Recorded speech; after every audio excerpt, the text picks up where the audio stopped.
8 spears point at his throat. He does not flinch. He lies in the red grass of a strange world and does the one thing he does better than anyone alive. He reads the enemy. And he finds a weak spot in one of the women 3 seconds before his own death.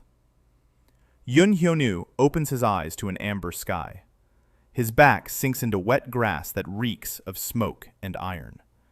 Every muscle screams like he was dropped from the clouds. He twitches his fingers. They obey. He turns his head. It obeys. Spine intact. He can work with this. Then he sees the 8 blades at his throat and chest. 8 women tower over him in leather armor. They have tails. Real tails. Gray fur twitches and slaps against their thighs with the nervous rhythm of predators deciding whether to strike. The tallest presses her spear down. The jagged edge bites the skin under his jaw. He holds still. He does what he has done 100 times in rooms full of men who wanted each other dead. He reads the circle. The one on the far left favors a wounded right shoulder. Her elbow gives it away. The girl right above him breathes too fast. 17 maybe. Afraid. The tall one is the leader. Her stance is flawless. Her eyes do not burn with anger. They calculate. Better than anger.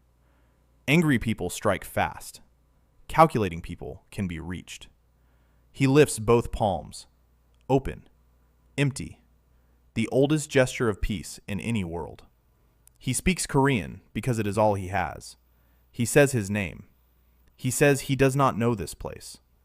Then he says the thing that makes the tall one flinch. He tells her the warrior behind her on the left guards an injured right shoulder and fears he noticed. The spear trembles. Just a fraction. Enough. She stares at him for 5 long breaths. Then she pulls the blade back 1 inch. In the language of violence, that is an invitation. He sits up. The soil under him runs dark red like rust. The sky hangs frozen in amber and gold, like a sunset that never ends. Mountains rise in the distance, with holes carved through their peaks, and the wind sings through them like a choir trapped in stone. This is not Earth. He knows it from the tails, from the pointed ears and silver hair, from the growl that rips out of the youngest throat. The tall woman barks an order. 2 warriors haul him up. They are strong, unnervingly strong. One lifts his full weight with a single hand. They march him across the red grass to a camp of stitched hide tents. Smoke curls from fire pits. More women spill out to watch him pass. Same tails, same predator eyes. Children peer from tent flaps with wide golden irises. An old woman by a fire stops stirring her pot and stares at him with something he cannot name. Not fear, not hatred. Something older, like recognition. They throw him into a tent and lash his wrists to the center pole. The rope bites. He tests the knots. Tight. Professional. He stops pulling and shuts his eyes. When he opens them, the world has changed. He sees lines. Faint glowing threads hang in the air like spiderwebs spun from colored light. Red threads. Gray threads. A few thin gold ones. He blinks. They stay. He turns his head and they move with the world, not with his eyes. They are real. One red thread pulses thick and dark near the entrance and vibrates with a rhythm he can almost hear. He does not understand it yet, but something in his chest swears he will. Hours crawl past.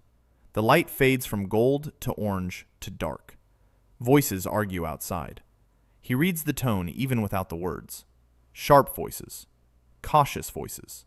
They fight over him. He is a problem they did not plan for. The flap opens. The tall woman enters alone. A short blade rides her hip, and her hand rests on it with the ease of someone who has used it often. She crouches close. Sharp jaw. Pale gray eyes catching the firelight. A scar from temple to ear. Her tail curls behind her like a comma. She studies him the way a wolf studies something new in its land. She speaks. Wind through stone. He shakes his head. She tries another cadence. He He shakes it again. Then she points at herself. Reina. She points at him. He gives his name. Hyonu. She repeats it wrong. Hyonu, with a hard stop. But she tries. Trying always matters. She leaves. Through the gap, he sees her stop outside and speak low to someone he cannot see, and the other voice goes silent. 3 days pass. They feed him twice a day. Hard bread and dried meat carried by the youngest warrior. Kale. She never looks at him. She drops the food and bolts. But on the second day she hesitates at the flap. A question forms in the shift of her weight. She leaves without asking. On the third day the camp explodes. Voices crash over each other. Reina cuts through them sharp and commanding, but other voices shove back just as hard. The flap rips open and 2 warriors drag him into blinding amber light. They throw him into the center of a circle. 30 women at least, all armed, spears, curved blades, weapons he has no name for. Reina stands at one end. Her face is stone. Across from her stands an older woman, broader, scarred on both arms, a voice like grinding rock. She points at him and speaks with total conviction, and the crowd growls and stamps in agreement. Reina answers calm but firm. The circle splits. Half growl for the older woman. Half stand silent behind Reina. He watches the threads. He sees them clearly now in daylight. Everywhere. Between every body in the circle. Red threads of anger link the older woman to Reina. Gray fear runs through the young ones. And under it all, a tangle of gold and silver, he is starting to understand. Duty. Loyalty. History. These threads are not feelings in the moment. They are relationships. Years of them. Decades. The red between Reina and the older woman is not fresh. It is ancient. Something broke between them long before he fell into this world. Someone shoves him forward. The older woman draws her blade and aims it at his chest from 3 paces. Reina lunges toward her, but a warrior blocks the path. The circle tightens. This is a trial. Or an execution. Or both. The older woman speaks straight at him. He reads her body. You should not be here. You are a threat. You will be removed. He scans the circle. 30 warriors who could tear him apart barehanded. No allies, no weapon, no language. Nothing but the threads and a lifetime of reading rooms where everyone wanted someone dead. He raises one hand. Not both. One. Palm up, the way a student asks to speak. The circle freezes from sheer surprise. Nobody raises a hand in a wolf trial. You fight or you submit. You do not ask for the floor like a child in a classroom. That confusion buys him 3 seconds. He uses them. He does not look at Reina. He does not look at the blade. He looks past them both into the crowd, at one face. An old woman in the second row, shorter, thin, her tail more white than gray. She leans on a walking stick and watches, with no anger and no fear, only exhaustion. The same exhaustion he has seen in refugee camps and border towns, and in mothers who outlive their countries. He knows her type. She is the memory of this clan, the one they stopped listening to, the one who saw the worst and survived it, and was told that surviving is not leading. He points at her. The circle follows his hand. Murmurs ripple. Reina's eyes go wide. He speaks Korean none of them understand, but his tone stays calm, and he looks only at the old woman. He mimes speaking. He points at the circle. He points at her. Come forward. Tell them. The old woman does not move, but something flickers in her eyes, a light dark for a very long time. Reina says one word, a name.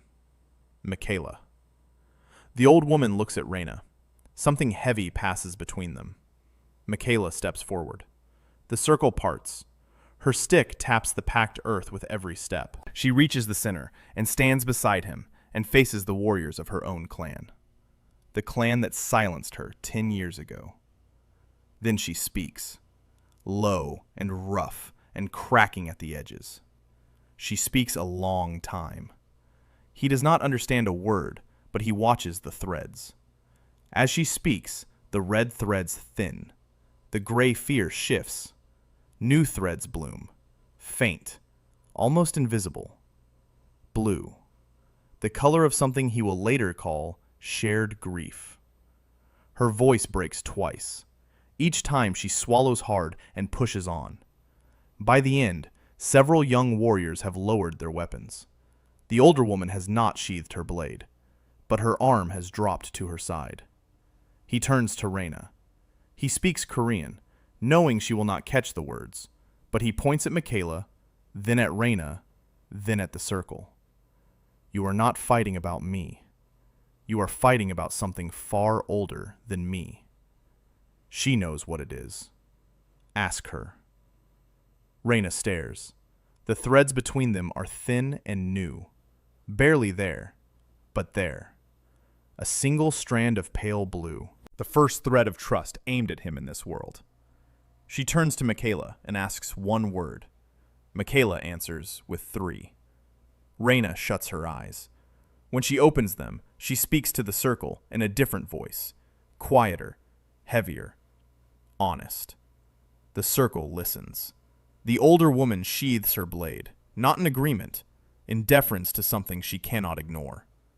An hour later, Michaela sits in the council tent for the first time in 10 years. 2 days after that, Reyna comes and cuts his ropes. She stands over him as he rubs his raw wrists. She says one word and points outside. Then she walks out. He stands. His legs ache. He steps into the amber light of a world he does not know. 40 women stare at him from across the camp, some with distrust, some with curiosity, some with something close to hope. The threads between them shimmer in the low alien sun. This is day 3. He survived day 3. Now he needs to survive day 4. Hyonu spent the first week learning how to be invisible. Not literally. He had no magic for that. But he understood from decades of field work that a stranger survives by being useful and unthreatening, and by taking up as little space as possible. He slept in the tent they gave him, a small one at the edge of camp near the supply stores. He woke before dawn and folded his bedding. He carried water from the stream without being asked. He stacked firewood into neat rows while the warriors trained. He never approached anyone first. He waited to be approached. Most did not approach. The warriors moved around him like water around a stone. They acknowledged his existence without engaging with it. Some watched him with open suspicion. Others pretended he was not there at all. The children were different. Children were always different in every culture Hyonu had ever studied. They stared openly. They followed him at a distance. On the 4th day, a girl no older than 6 walked up to him while he was stacking wood and touched his hand. She ran her small fingers over his knuckles and then looked up at him with enormous golden eyes and said something in a questioning tone. He did not understand the words, but he understood the question. She had never seen a hand without claws. He knelt down and spread his fingers wide and let her examine them. She touched each fingertip. Then she held up her own hand. Small retractable claws poked out from her nail beds. She compared them side by side. His hand. Her hand. Then she laughed and ran away. Reyna watched this from across the camp. She said nothing. But that evening she sent Kale to his tent with an extra blanket. The language came slowly. Hyonu had learned 5 languages in his previous life. Arabic had taken him 2 years. Farsi, 18 months. English he had known since childhood. Each new language taught him the same lesson. You do not learn words first. You learn rhythm first. The rhythm of wolf tongue was sharp and clipped. Consonants snapped like branches breaking. Vowels were short and bitten off at the ends. It was a language built for commands and warnings, not for negotiation, not for nuance. That would be a problem later. But for now, he listened. He sat near the cooking fires in the evenings and listened to the women talk. He picked up patterns, repeated sounds that mapped to repeated actions. The word for fire, the word for water, the word for eat, the word for come, and the word for go, and the word for danger. He collected these sounds like a man collecting coins in a foreign country. Each one brought him one step closer to being able to function. By the end of the second week, he could say 12 words, badly, with an accent that made the younger warriors giggle behind their hands. But 12 words were enough. Enough to say thank you when Kale brought food. Enough to say good morning to Michaela when she passed his tent at dawn. Enough to say the name of the clan correctly. Solway, the wolf clan of the north. Solway. The threads became clearer every day. He was beginning to understand their grammar. Red meant unresolved conflict, not just anger. It could be old betrayal or broken promises, or things left unsaid for years. Gray was fear, but also uncertainty and powerlessness. Gold was obligation and duty, and the weight of what you owed to someone. And blue. Blue was the rarest. Blue meant trust given freely, without debt. The camp was a web of red and gold. Very little blue, very much gray. The wolves lived in a state of constant low-level tension that had become so normal they did not even notice it anymore. Reyna was the center of the web. Every thread in the camp connected to her sooner or later. Most were gold, duty, loyalty owed to the leader. Some were red. The older warrior from the trial, whose name he learned was Dagna, still burned a thick red thread toward Reyna. That conflict was not over. It had only been paused. And between Reyna and Michaela, a complex braid of gold and red and something darker that Hyonu could not yet name. Mother and daughter. 10 years of silence between them.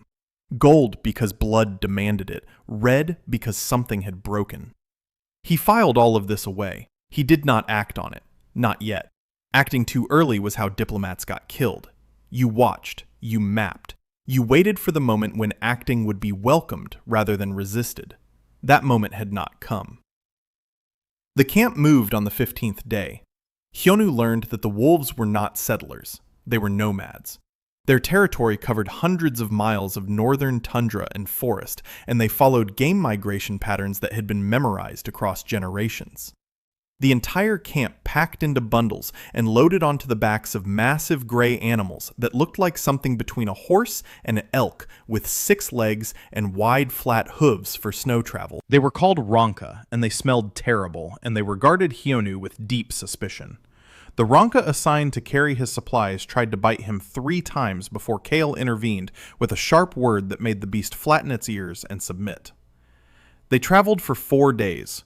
Hyonu walked because there were not enough Ronka and because he was the lowest priority for riding. His feet blistered on the second day. He wrapped them with strips torn from his blanket and kept walking. He did not complain. Complaining would position him as a burden. Burdens were discarded. On the 3rd day of travel, Reyna fell back from her position at the front of the column and walked beside him. She did not speak for an hour. Then she pointed at his feet and said a word he did not know. He shook his head. She exhaled and called Kale over. A brief exchange. Kale disappeared and returned with a jar of thick amber paste. Reyna crouched and without ceremony pulled off his makeshift bandages and spread the paste on his blisters. It burned for 3 seconds and then went numb. She wrapped his feet in proper cloth and stood and walked away without looking back. The paste healed his blisters overnight. By morning, the skin was smooth and new. The medicine of this world was beyond anything he had known.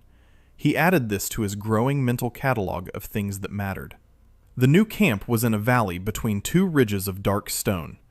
Trees with silver bark grew in thick clusters along a river that ran clear and cold over smooth rocks. The tents went up in the same configuration as before. Hyonu noticed that the placement was not random.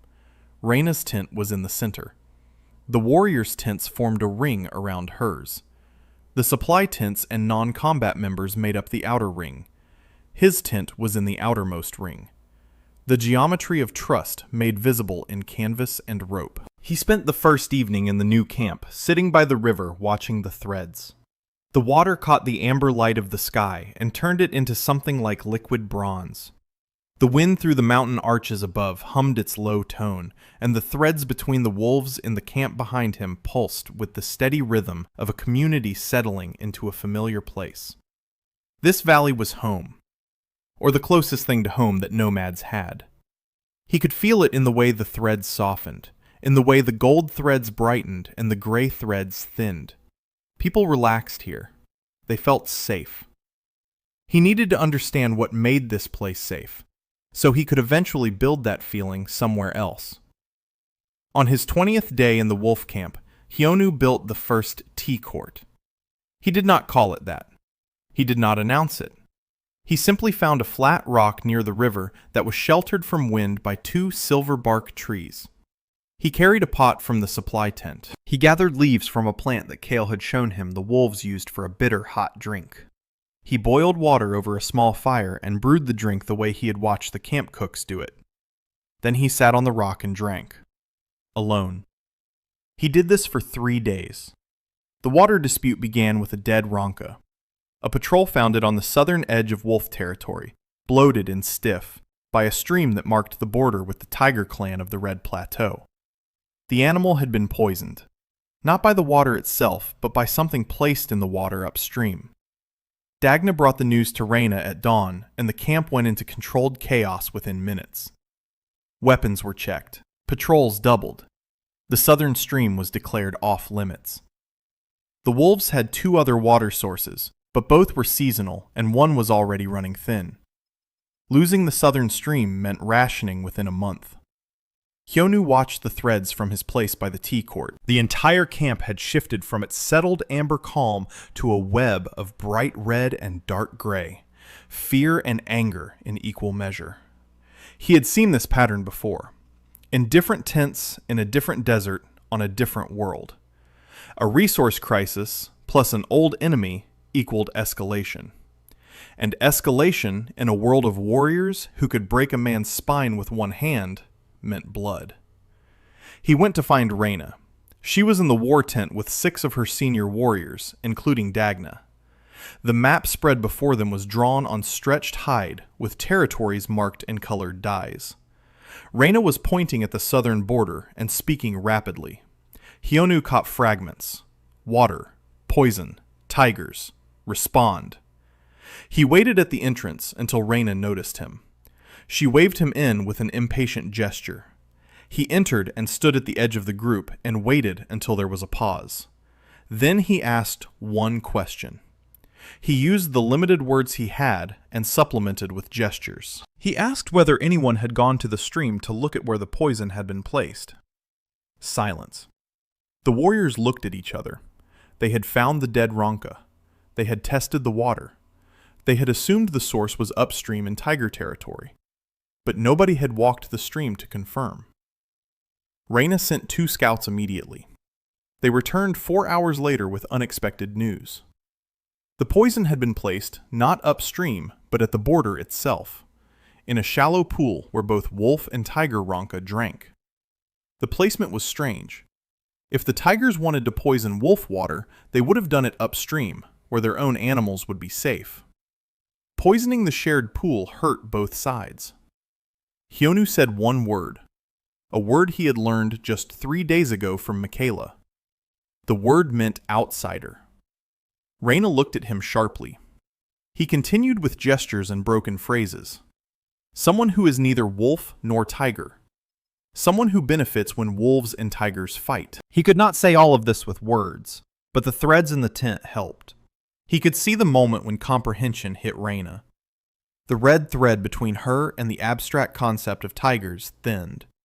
A new thread appeared. Suspicion, directed not south, but inward, toward the unknown. She made a decision that surprised everyone in the tent. She would go to the border herself, not with an army, with 5 warriors, and with Hyonu. Dagna exploded, a string of arguments that Hyonu could follow by tone alone. It was reckless. It was stupid. The man was a liability. Taking him to the border exposed the clan's greatest vulnerability. Reyna let her finish. Then she said something short and final. The tent fell silent. They left at dawn. Reyna, Kale, 3 veteran warriors whose names Hyonu was still learning, and Hyonu himself mounted on a ronka that Kale had spent an hour convincing not to throw him. The ride south took 2 days. The landscape changed from silver forest to open grassland that gradually turned from green to a deep burnt orange. The soil reddened beneath them. The air grew warmer and drier with each mile. By noon of the second day, they could see the border. It was not a line on a map. It was physical. The grass stopped at a ridge of red stone that ran east to west as far as the eye could see.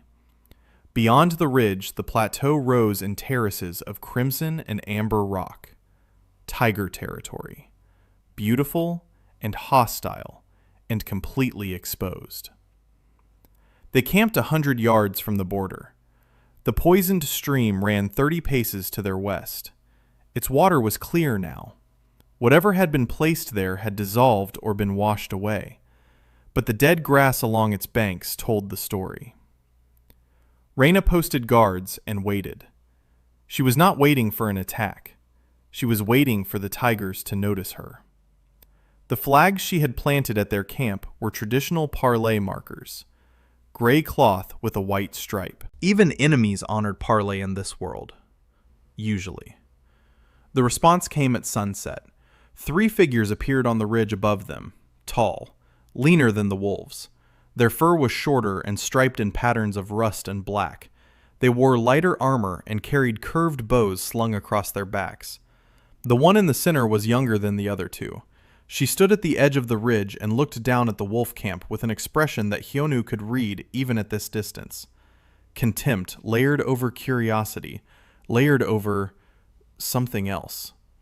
He could see her threads even from 100 yards away. That was new. His range was growing. The central thread running from the young tiger woman to Reyna was a complex braid of red and gold. Old enmity, old respect. They knew each other. The tiger woman descended the ridge with the athletic grace of someone who had grown up climbing these rocks since childhood. She walked straight to the camp's edge and stopped 3 paces from Reyna. They stared at each other. Then the tiger woman spoke. 1 sentence. Reyna replied. 1 sentence. The tiger woman's eyes moved to Hyonu. They widened. Not much, but enough. She said something in a voice that had gone very quiet. Reyna answered. The tiger woman's tail lashed once, hard. She stepped closer to Hyonu and circled him slowly. He stayed still.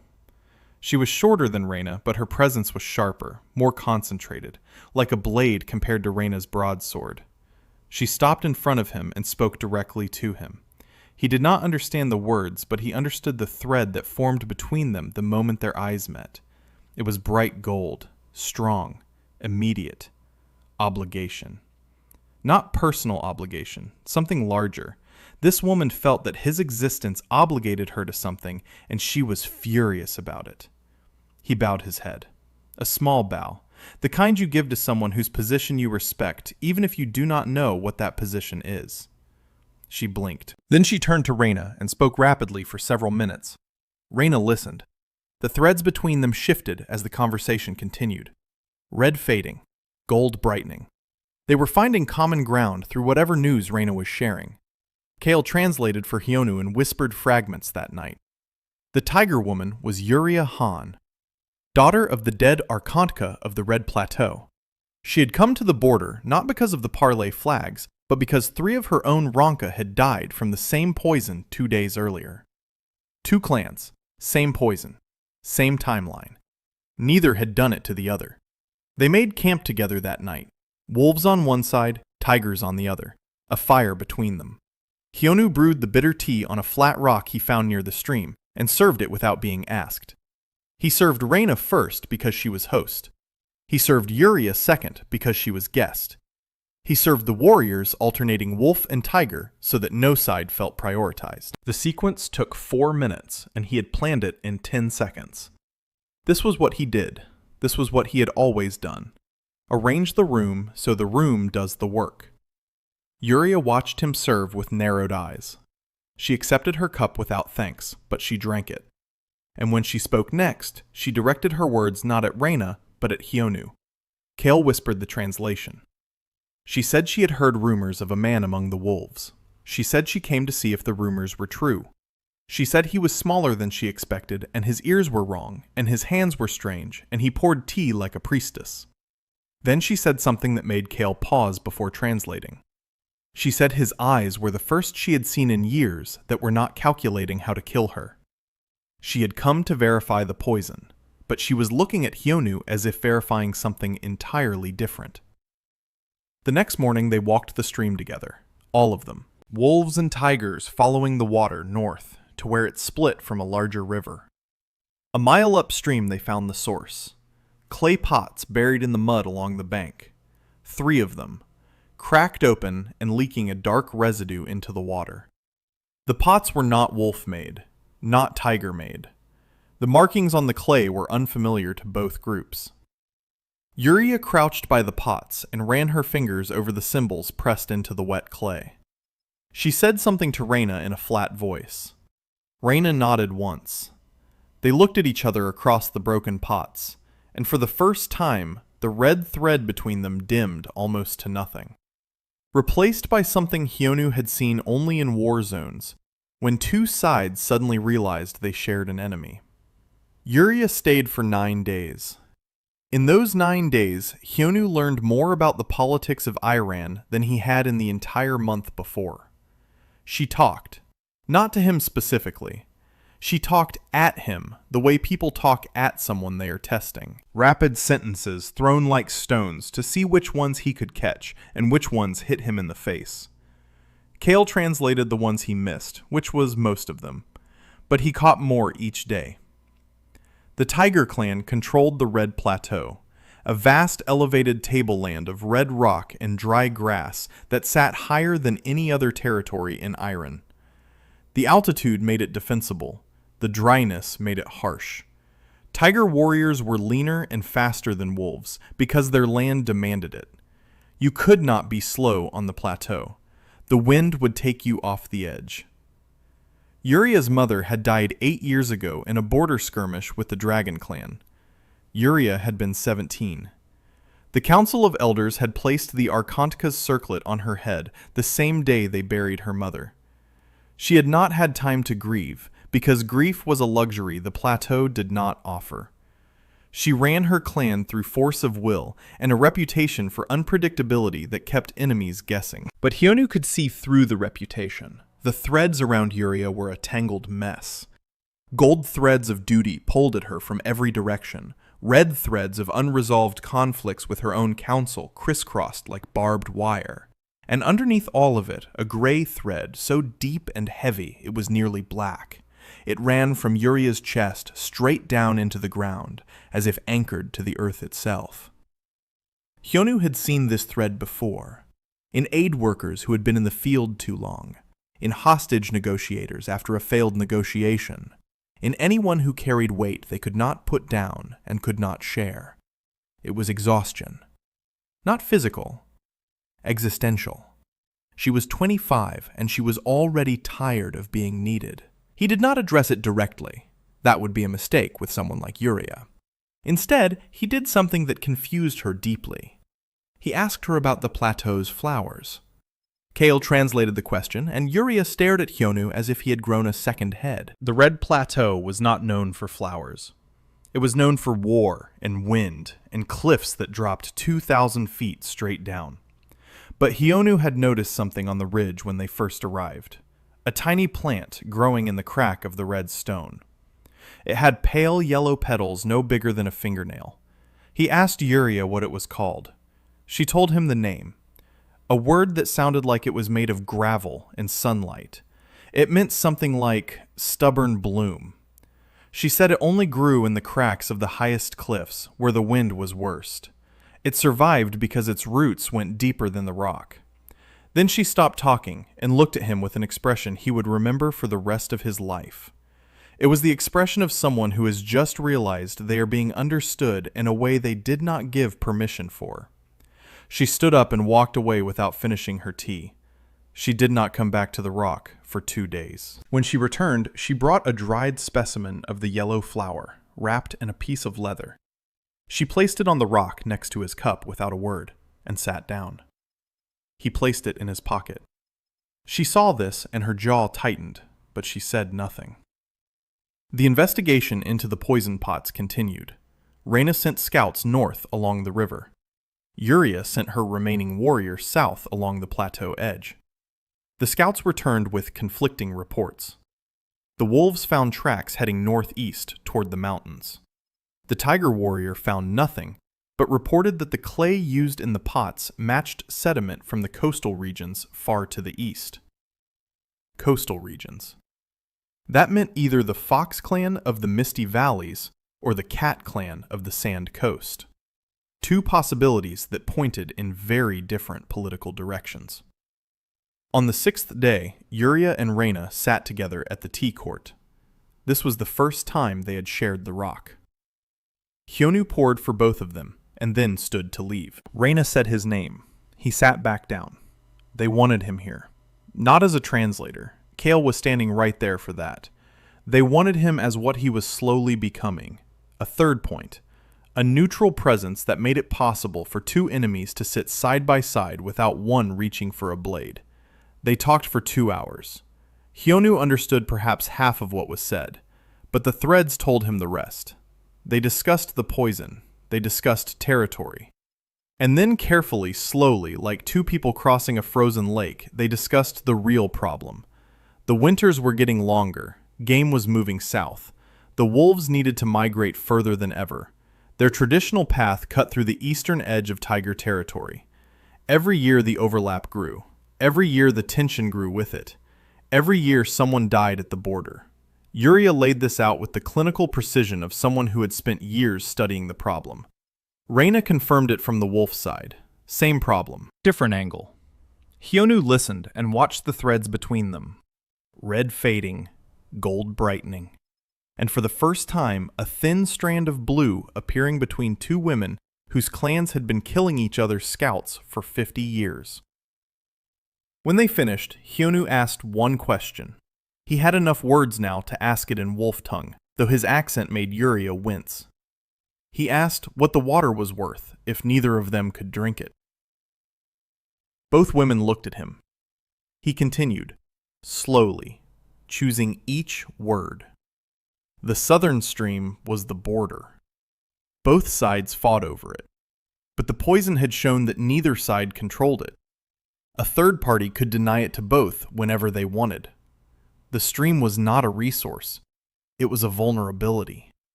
They both knew this. They had known it for years. But neither could say it first, because saying it first meant admitting weakness. He had just said it for them. Yuria looked at Reyna. Reyna looked at Yuria. The blue thread between them thickened. On the 8th day, Yuria drew a map in the dirt. She showed Hyonu the layout of the 6 clan territories. Wolves to the north, tigers to the south center, foxes to the east in the misty valleys and marshlands, dragons high in the western mountains, cats in the southeast coast desert, and the Crane clan, or what was left of it, scattered across the northern forests like ghosts. She drew the borders with a stick, and then drew the water routes. Rivers and streams and springs and underground aquifers that she knew from generations of tiger mapping. The pattern was immediately clear. 4 of the 6 clans shared water sources. Their borders were not defined by mountains or rivers, but by the places where water touched multiple territories. Every major conflict in the last 100 years had started at a shared water point. Water was not just a resource, it was the mechanism of war. Hyonu stared at the map in the dirt and saw something else entirely. He saw the map of the Middle East. The first month ended with Hyonu speaking wolf tongue well enough to be misunderstood in 3 different ways instead of completely. Progress. Reyna had formally named him her ward at a council meeting that Hyonu was not invited to attend, but that Kale described to him afterward in careful detail. The vote had not been unanimous. Dagna had abstained. 4 of the senior warriors had voted against. But Michaela had spoken in his favor, and Michaela's word carried a weight that had doubled since her return to the council. Hyonu's status was now official. He was the ward of the heir of the Solway Wolf clan. This meant he could not be touched by any member of the clan without answering to Reyna personally. It also meant that Reyna was personally responsible for everything he did. If he insulted a warrior, Reyna bore the shame. If he revealed clan secrets, Reyna bore the punishment.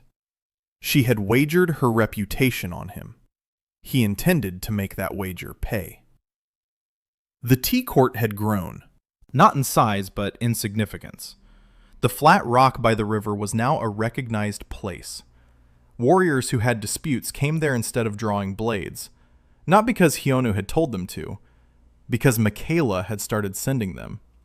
The old woman had understood immediately what Hyonu was building. She had lived long enough to know that a place where swords could not be drawn was more powerful than a place where swords were swung. Michaela became his first true ally in the clan, not Reyna. Reyna was his protector and his warden, and the thread between them was growing deeper every day. But she was still watching, still measuring. Michaela had stopped measuring on the third day at the trial, when Hyonu had seen her in a crowd of warriors and understood that she was the one who mattered. That had earned him something beyond protection. It had earned him trust. They sat together most evenings now. Michaela's wolf tongue was slower and clearer than the younger warriors, and she had the patience of a woman who had spent 10 years in silence and was in no rush to fill it. She taught him not just words, but context, the history behind the words, the weight of phrases that sounded simple but carried generations of meaning. She told him about the year of black snow, the winter that nearly ended the wolf clan 40 years ago. Blizzards that lasted 3 months. Game vanished. Ronka froze in the fields. The clan lost a third of its members to cold and hunger. Michaela had been a young war leader then. She had made the decision to lead a group south into tiger territory to hunt. It had worked. The wolves survived. But the tigers lost hunting ground because of it, and the resulting skirmish killed Michaela's younger sister. When the clan returned north, the council blamed Michaela for the deaths on both sides. They said she had been reckless. They said her choice to trespass had made enemies of potential allies. They stripped her rank and silenced her voice in council. For 40 years, she carried that judgment. For 40 years, she did not argue, because arguing would mean saying that her sister's death had been worth it. And she could not say that, even though she knew it was true. Hyonu listened to this story on a cold evening by the river, with the amber sky darkening to copper above them. He did not offer comfort. He did not tell her she was right. He asked her one question. He asked what her sister's name was. Michaela went still. Then she said a name. Solène. And something in the threads between them changed. A thread so faint and so fragile that it was barely visible. White. Hyonu had not seen a white thread before. He did not know what it meant yet, but it felt like something very old and very heavy being set down for the first time. The news from the south came 3 weeks later. A messenger arrived at the wolf camp at dusk, a young warrior from a minor northern tribe that lived in the buffer zone between wolf and fox territories. She had run for 2 days straight. She collapsed at the edge of camp and gasped out her message before anyone could bring her water. The Dragon Clan was moving. Arkantka Serenisa of the Dragon Ridge had sent envoys to 3 minor tribes offering protection in exchange for fealty. The same deal she offered every year, but this time the terms included a new condition. Any tribe that encountered the man must bring him to Serenisa, alive. The price for non-compliance was war. The camp erupted into controlled activity within the hour. Reyna called a full council. This time, Hyonu was present, not by his own request, but by Michaela's. The old woman had simply taken his arm and walked him into the war tent and seated him next to her. Nobody objected. The debate was heated and complex, and Hyonu followed it with difficulty. But the threads told the story clearly. Half the council wanted to hide him, send him north into the deep forests where no dragon scout would find him. The other half wanted to use him, send word to the tigers and the foxes that the wolves had the man and were willing to discuss terms. Hide him or trade him, the only 2 options they could imagine. Hyonu waited until the debate had circled 3 times without resolution. Then he asked to speak. Reyna nodded. He stood and spoke in wolf tongue for the first time in front of the full council. His grammar was broken. His accent was thick. He paused multiple times to find words that would not come. Kale helped from beside him, whispering corrections that he repeated. He said something that made the entire tent go silent. He said he did not want to be hidden. He did not want to be traded. He wanted to go to the dead zone, the empty battlefield where 4 territories met.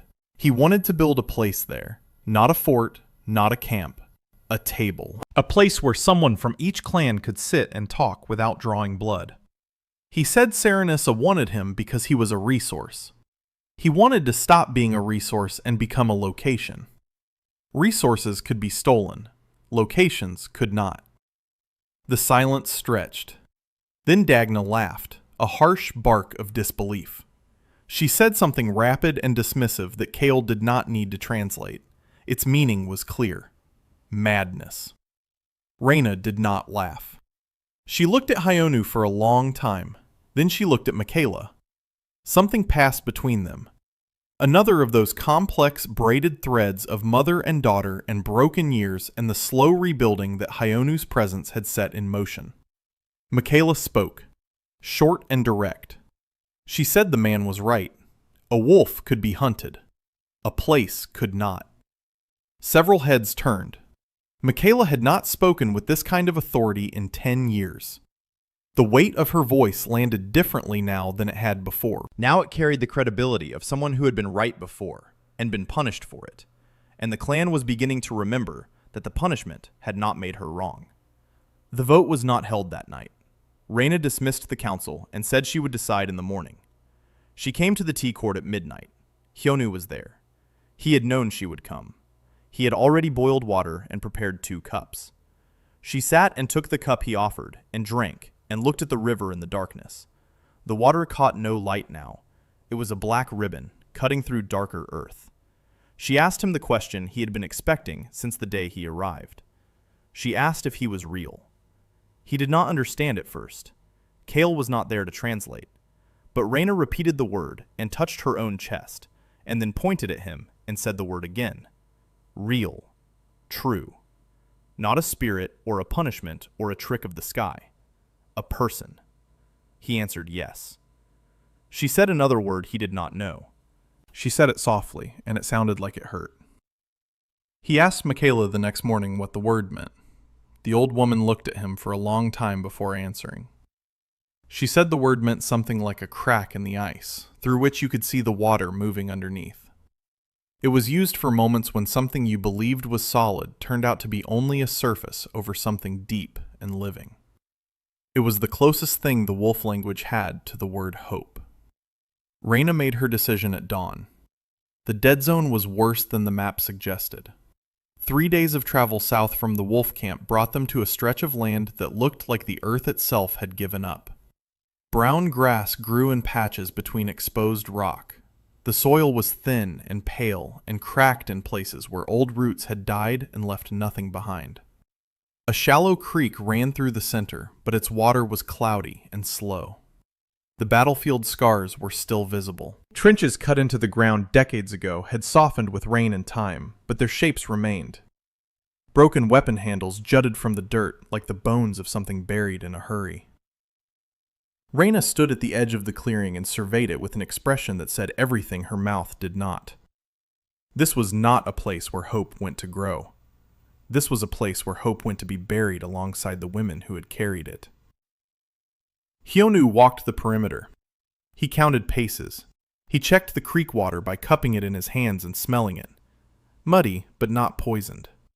He looked at the tree line to the north, where wolf territory began. He looked south toward the distant red shimmer of the plateau. East toward the low hills that marked the edge of fox territory. And west, where the mountains of the Dragon Ridge cut the sky like a row of broken teeth. 4 directions, 4 clans, and in the center, this scarred, empty ground that nobody wanted. He chose a spot, a slight rise near the creek where the ground was firmer and 3 old trees still stood. Their trunks were scarred with blade marks from the old war, but their roots held and their branches still carried leaves. Shelter, shade. A landmark visible from all 4 approaches. He pointed at the rise and told Reyna this was where they would build.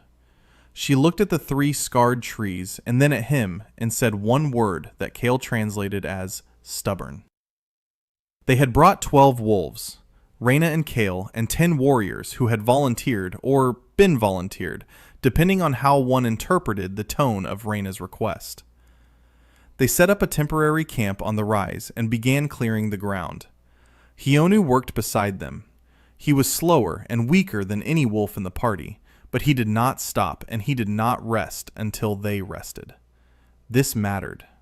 He knew it mattered because he could see the threads between himself and the warriors shift with every hour of shared labor. Gold threads of grudging respect forming where gray threads of contempt had been. On the 3rd day, he asked Reyna for permission to build a structure, not a tent, something permanent. She asked what kind. He described it with words and drawings scratched into the dirt. A simple open-sided pavilion, 4 posts, a roof of woven branches and hide. Open on all sides so nobody could feel trapped. A fire pit in the center. Enough space for 20 people to sit in a circle. She asked why open on all sides. He told her that a building with walls belongs to whoever built it. A building without walls belongs to whoever sits in it. She stared at the drawing for a long time. Then she assigned 4 warriors to help him build it. The pavilion took 6 days.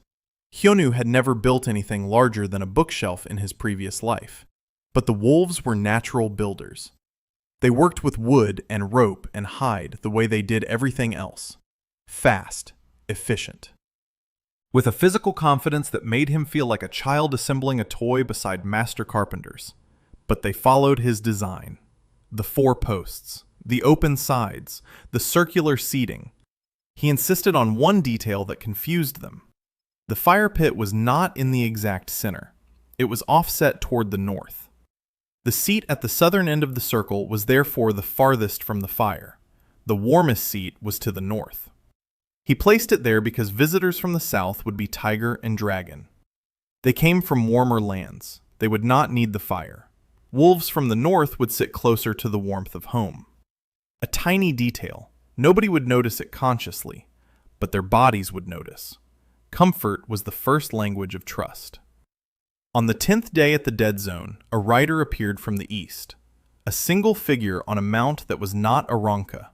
It was smaller and sleeker, with dark fur and a long tail that flicked with every stride. The rider dismounted 100 yards from the camp and walked the rest of the way. She was shorter than the wolves, slender, with russet fur on her ears and a tail that moved with a fluid grace, entirely different from the sharp twitching of wolf tails. Her eyes were large and amber, and they took in everything. The camp, the pavilion, the wolves, and Hyonu. She smiled. It was the kind of smile that could mean 6 things at once, and Hyonu recognized it immediately because he had spent his career surrounded by people who smiled exactly like that. She was a diplomat, or a spy, or both. She announced herself in a voice that carried the musical lilt of a different language beneath the common tongue that the clans shared for trade. Her name was Sonhwa Lee. She was a trade representative of the Fox clan of the Misty Valleys. She had come because she heard there was a new market forming, and foxes went where markets went. Reyna's hand moved to her blade. The threads between wolf and fox were almost entirely red. Old red. Deep red. The kind of red that meant not just past conflict, but past betrayal. Hyonu stepped forward before Reyna could speak. He invited Sonhwa to sit at the pavilion. He served tea, 2 cups, one for the guest, one for himself. He did not serve Reyna because Reyna was host, and a host served herself in wolf custom. He had learned this from Michaela. The jester told Reyna that he was not placing the fox above her. He was placing the fox beside him, below Reyna, a guest of the guest. Reyna's hand left her blade. Sonhwa sat and drank and watched Hyonu with those amber eyes that missed nothing. She complimented the tea. She complimented the pavilion. She noted the offset fire pit and smiled again, and Hyonu knew she had understood its purpose within 3 seconds of sitting down. She was very good. She asked Hyonu directly what he was building.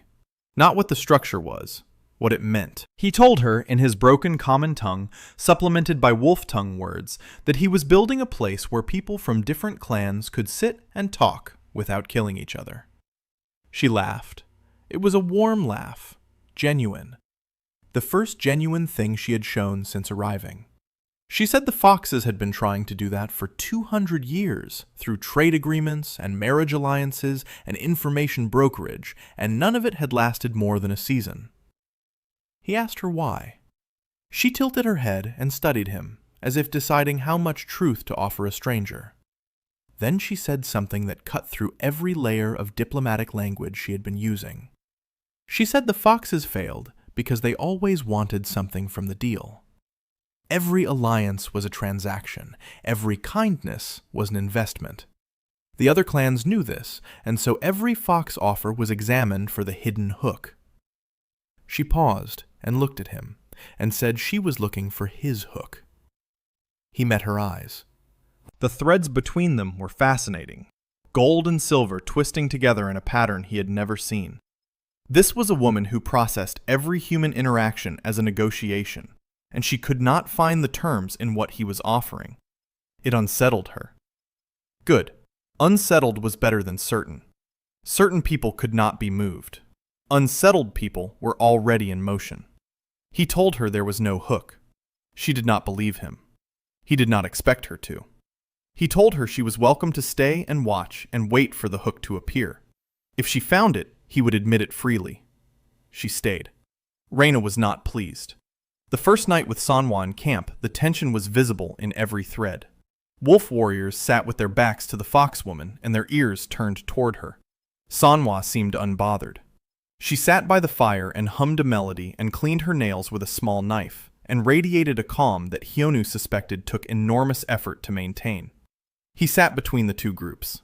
Literally, his bedroll placed at the midpoint of the camp. He did not sleep well that night, but his position made a statement that both sides could read. I am in the middle. I am not choosing. On the 14th day, Yuria arrived, not alone. She brought 6 tiger warriors and a cart loaded with dried meat and grain. A gift. Not for Hyonu, for the camp, for the project. The cart rolled into the clearing, and Yuria dismounted and walked straight to the pavilion and sat in the southern seat, the one farthest from the fire. She had never seen the pavilion before. She had no way of knowing its layout. But she sat in the correct seat, as if drawn there by instinct. Hyonu served her tea. Then he served Reina. Then Sanhwa. Then the warriors, in order of arrival. The settlement grew the way coral grows, slowly, without anyone noticing, until suddenly something solid existed where before there had been nothing. Hyonu did not build it alone. He did not build most of it at all. What he built was the reason for people to stay. The pavilion became the center. Around it, the wolves erected proper tents. Yuria's tigers set up their own camp 50 paces south. Sanhwa's foxes claimed a spot to the east near the tree line where the shade suited them. 3 separate camps arranged around a shared center, 3 flags visible from 3 directions. Within the first month, 6 families from minor tribes arrived. Not warriors. Farmers. Herders. Women who had heard through the vast network of rumor that moves faster than any messenger, that there was a place where blades were not the first language spoken. They came with children and carts and animals, and the bewildered hope of people who expect to be turned away. Hyonu welcomed each one at the pavilion with tea. He learned their names. He learned the names of their children. He learned what they could do and what they needed, and he matched needs to skills with the same instinct that had once matched hostile delegations to the right conference room. A herder from the northern plains needed grazing land. A farmer from the eastern hills needed labor to clear stones from a field. The herder's animals produced manure. The farmer needed fertilizer. Hyonu introduced them over tea. They worked out the rest themselves. He was not governing. He was connecting. The difference was everything. Governance required authority, and authority required power, and power required force. Connection required only a table and a cup, and the patience to let people discover that the stranger across the fire had something they wanted.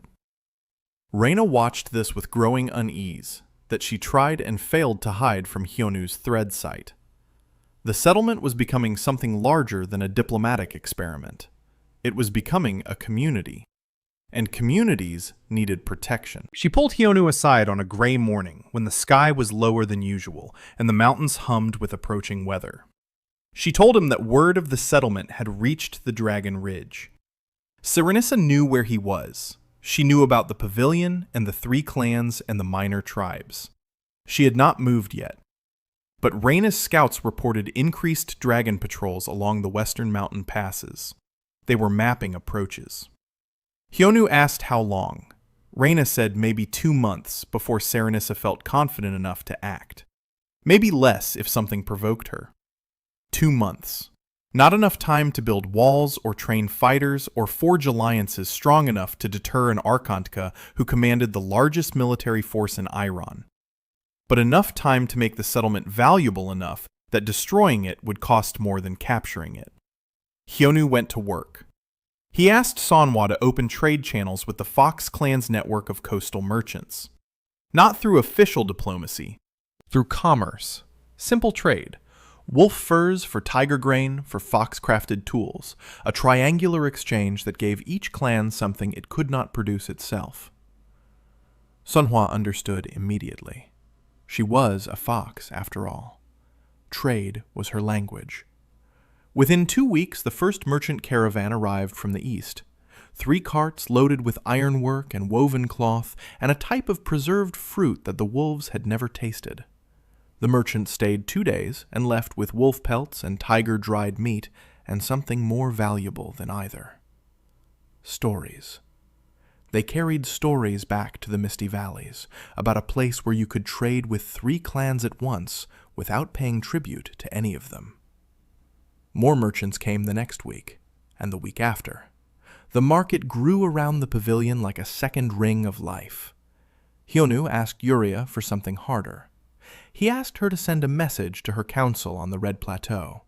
Not a formal alliance proposal, something smaller. A request to allow tiger farmers to sell grain directly to the settlement at market prices instead of the inflated border tariffs that had been in place for decades. Yuria refused at first. Her council would see it as weakness. Opening trade meant acknowledging the settlement as legitimate, and acknowledging the settlement meant acknowledging that a wolf-protected man was building something on contested ground. The political cost was too high. Hyonu did not argue. He poured her tea and asked about the plateau flowers. She glared at him. He asked if the stubborn bloom grew faster in good soil or in cracked rock. She said cracked rock. He said nothing else. She left the pavilion and did not speak to him for 3 days. On the 4th day, a tiger messenger arrived at the settlement, carrying a sealed document. Yuria opened it in front of Reyna and Manhwa and Hyonu. Her council had approved a limited trade authorization. Grain only, 6-month trial, subject to review. Yuria's face showed nothing as she read the terms aloud, but the thread between her and Hyonu blazed bright gold. She had fought for this. She had spent political capital she could not afford on a man who asked about flowers and built roofless buildings. And she had won. The settlement passed 100 residents in the 6th week. Hyonu realized he needed a name for it. He could not keep calling it the Dead Zone, or the Camp, or that place. He brought the question to the pavilion on an evening when all 3 women were present. Reyna suggested a wolf name. Yuria countered with a tiger name. Manhwa offered a fox name, with a smile that dared either of them to accept it. They argued for an hour. Pleasant argument. The kind of argument that happens between people who are beginning to enjoy disagreeing with each other. Hyonu waited until they exhausted themselves. Then he said 2 words in the common tongue. He said, House of Accord. Not house because it had walls. It did not. House because it was where people came to sit together. Accord because that was the old common tongue word for a decision reached without force. Manhwa tested the words on her tongue. Reyna frowned at them. Yuria shrugged and said they were adequate. The House of Accord. It was not a grand name. It was not the kind of name that songs would be written about. But it was accurate, and in Hyonu's experience, accuracy outlasted grandeur every time. The name stuck. By the second month, the House of Accord had a market and a water system that Hyonu designed using irrigation principles he remembered from a documentary about ancient Persian qanats. The creek was too slow and too muddy for the growing population. The rules took 3 weeks to write, not because they were complex, because every word had to be agreed upon by 3 women who agreed on almost nothing. Hyonu drafted the first version on a sheet of bark using a charcoal stick. 7 rules. Simple. Short. No blade drawn in the house, except in defense of life. No theft. No poisoning of shared water. Trade disputes settled at the pavilion by a council of 3. 1 from each clan present. Debts honored or forgiven, but never collected by force. Guests of any clan welcomed for 3 days without question. And the 7th rule, the one that caused the most argument. Any person in the House of Accord may call for tea.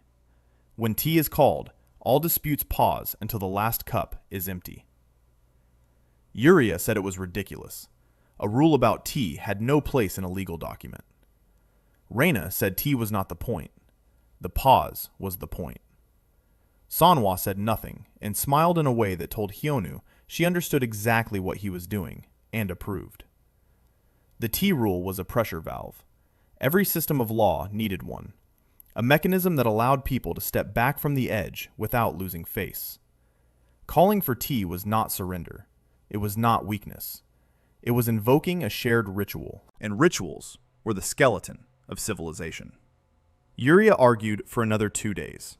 Then she came to the pavilion at dawn, before anyone else was awake, and told Hyonu she would accept the tea rule, on one condition. He asked what condition. She said the tea had to be good. He promised. The rules were read aloud at a gathering of the full settlement, 140 people standing in the open ground around the pavilion. Wolf and tiger and fox and the families of minor tribes who had no clan name to claim. Reina read the rules in wolf tongue. Yuria read them in tiger tongue. Manhwa read them in the common trade language that most understood.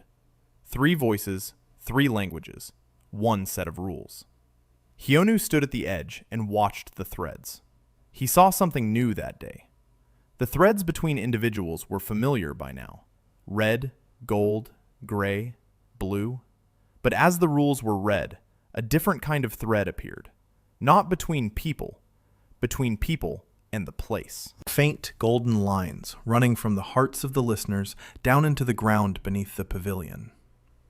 Roots. The people were rooting themselves to this place through shared agreement. He had never seen this before, because he had never witnessed the birth of a community before. Communities on Earth were old. Their roots were invisible, buried deep under centuries of accumulated history. Here, he was watching roots form in real time. It was the most beautiful thing he had ever seen.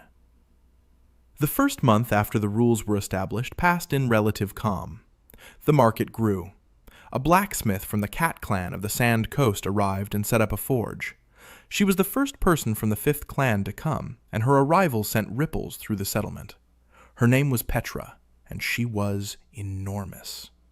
Taller than any wolf and broader than most tigers, with sandy gold fur and paws the size of dinner plates. She said very little. She hammered metal from dawn to dusk and produced tools and blades of a quality that none of the other clans could match. The cats were master smiths. Everyone knew this, but no cat had ever set up shop outside cat territory within living memory. Hyonu welcomed her at the pavilion. She drank her tea in 3 swallows and asked where she could put her anvil. He showed her a spot near the market, and she began building her forge before he finished speaking. He liked her immediately. The Dragon Clan remained the shadow on the horizon. Reina's scouts reported continued movement along the mountain passes. Dragon patrols were getting closer. 2 minor tribes on the western edge of Wolf territory had sworn fealty to Serenissa under pressure. The noose was tightening. Hyonu called a meeting at the pavilion, just the 3 leaders and himself. He asked Manhwa what she knew about Serenissa. Manhwa knew everything about everyone. It was a fox trait that was both their greatest asset and the reason nobody trusted them. She told them Serenissa was 52 years old. She had ruled the Dragon Ridge for 30 years. She had 2 daughters. The elder, Carissa, was being groomed to succeed her. The younger, Karen, was a war commander of exceptional skill who had led the subjugation of 3 minor tribes in the past year alone. Serenissa believed in strength as the organizing principle of civilization, not cruelty, strength. She saw the House of Accord as a direct challenge to that principle. A place that operated by consensus rather than dominance was a place that said strength was not necessary. And if strength was not necessary, then Serenissa's entire reign was a 30-year exercise in irrelevance. She would not tolerate that conclusion. Hyonu asked what Serenissa wanted, not what she was doing, what she wanted. Manhwa tilted her head. Nobody had asked her that before either. She thought for a moment and said that Serenissa wanted to be remembered as the Arkantka who saved the Dragon clan from decline. The Dragons were the most militarily powerful clan, but their territory was the harshest. High mountain passes, thin air, short growing seasons. They survived through tribute from weaker tribes and raids on border territories. If those tributaries dried up and those borders hardened, the Dragons would starve within a generation. Serenissa was not a conqueror by ambition. She was a conqueror by necessity. The realization changed the shape of the problem. Serenissa was not an enemy to be defeated. She was a client to be served. If the House of Accord could offer the Dragons what raiding gave them, food, trade goods, access to lowland resources, then Serenissa had no reason to attack. Her strength would still matter. It would just serve a different purpose. Hyonu outlined this to the 3 women.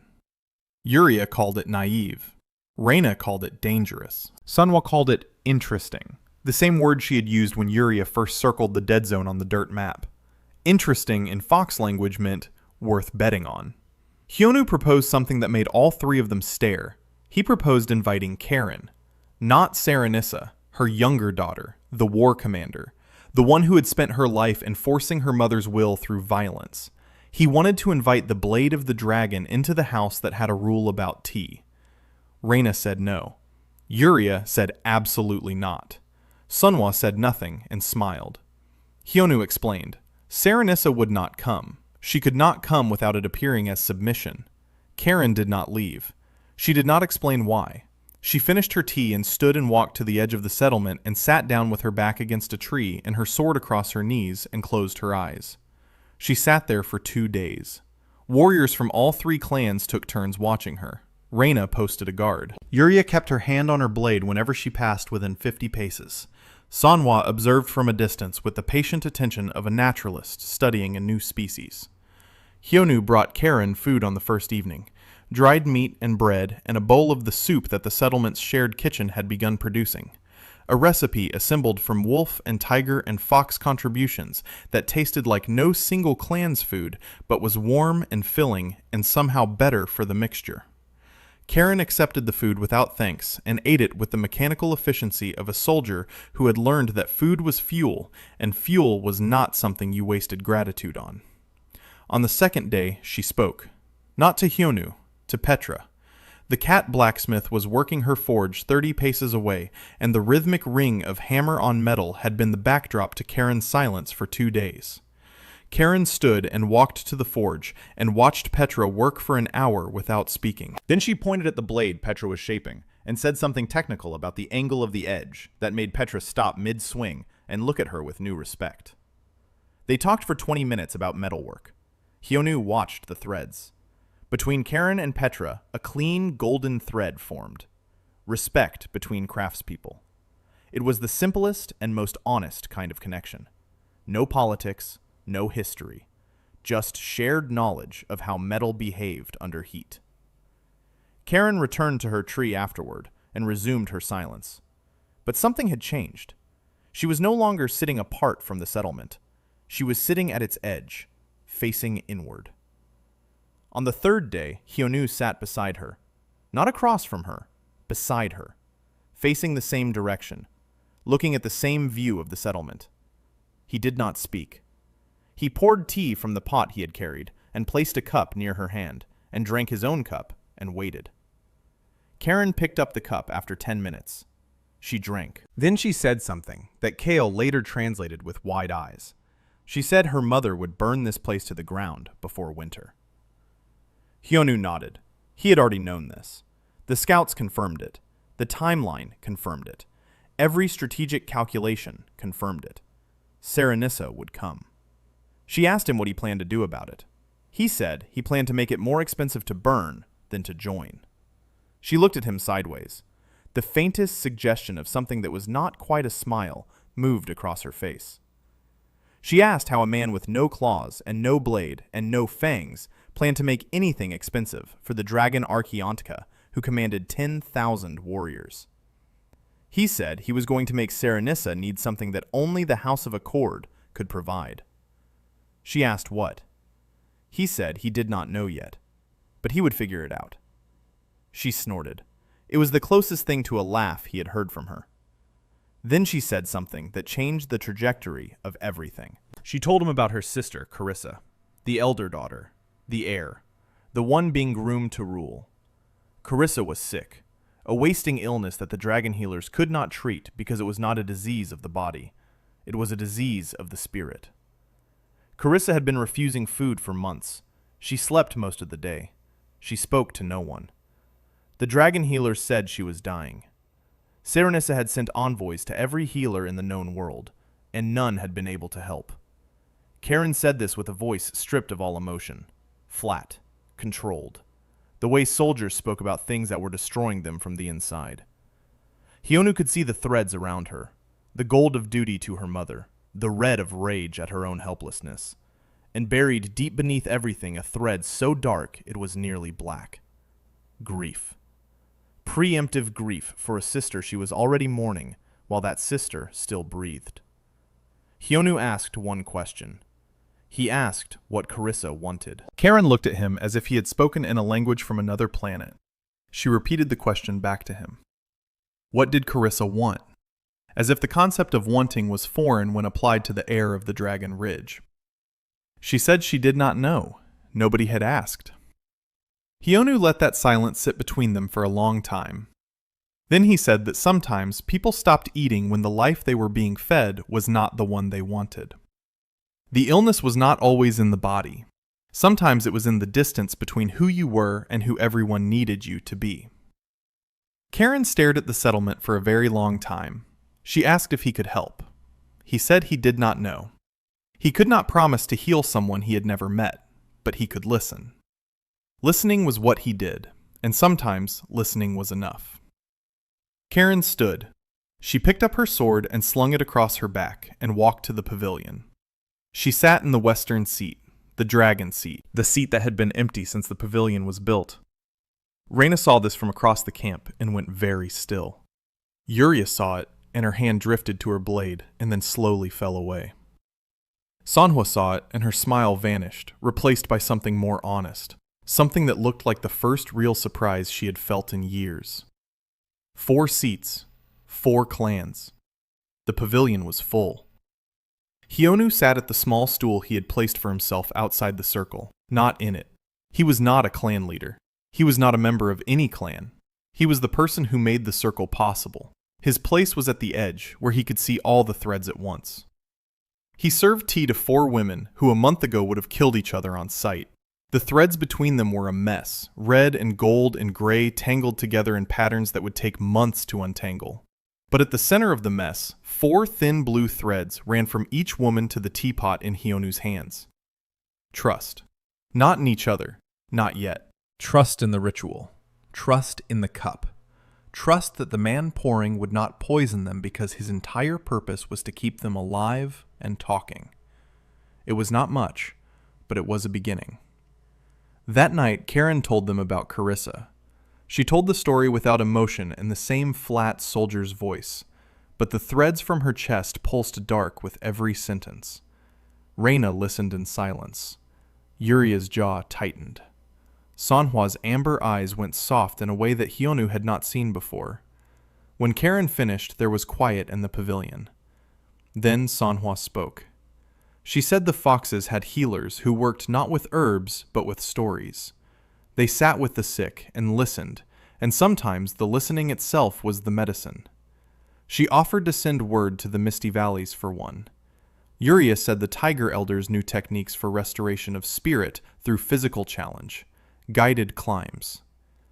Karen left on the 5th morning. She took nothing with her except her sword and a small clay pot of the settlement's soup that the kitchen women had pressed into her hands as she passed. Hyonu watched her climb the western ridge and disappear over the crest. The threads between her and the pavilion stretched, but did not break. Gold and the new color, the one he had no name for. They held across the distance like a promise made in silence. The settlement exhaled. Tensions that had been running high since Karen's arrival dropped to their normal background level. Warriors unclenched. Children resumed playing near the market. Life continued. But something had changed in the fabric of the community. 4 clans had sat at the same fire. The word spread faster than any messenger could carry it. Minor tribes on every border heard about the dragon who came to kill and stayed to drink tea. The version that reached the eastern coasts was already embellished with details that Hyonu would not recognize, but the core was true. The House of Accord had done something that 300 years of war and diplomacy had failed to do. It had made a dragon sit down. New arrivals increased. 20 families in 1 week. Then 30. The settlement's population passed 300, and the infrastructure that Hyonu had designed for 100 people began to strain. Water channels needed expansion. The market needed organization. Housing needed coordination. Storage needed to be built before winter. He was running a city, and he had never run anything larger than a 6-person diplomatic team. He needed help. He found it in an unexpected place. On a morning gray with approaching rain, a small figure appeared at the eastern edge of the settlement. Shorter than any wolf or tiger or fox, covered in a hooded traveling cloak that hid her features. She carried a leather satchel that was nearly as large as she was. She walked directly to the pavilion and put the satchel on the ground, and pulled back her hood, and announced herself in a voice that was much louder than her body suggested was possible. Her name was Emily Warren. She was from the Cat Clan of the Sand Coast. She was an apprentice archivist. She had come because she heard that history was being made, and somebody needed to write it down properly, before everyone forgot what actually happened and started making things up. She was 19, and she had reddish-orange fur on her ears, and a tail that never stopped moving. She talked the way rain falls, continuously, and without apparent awareness that she was doing it. She had already cataloged the settlement's population and market goods, and water system, and governance structure from observation during her 2-hour walk through the camp before presenting herself. She handed Hyonu a sheaf of bark pages covered in tiny, precise handwriting in 3 different scripts. A census, a market inventory, a map of the water channels with notes on flow rates and capacity estimates. She had done all of this in 2 hours, while walking, while also apparently composing a ballad about the journey that she hummed under her breath, while Hyonu stared at her documentation in stunned silence. He asked her why she had come. She said the Sand Coast was boring.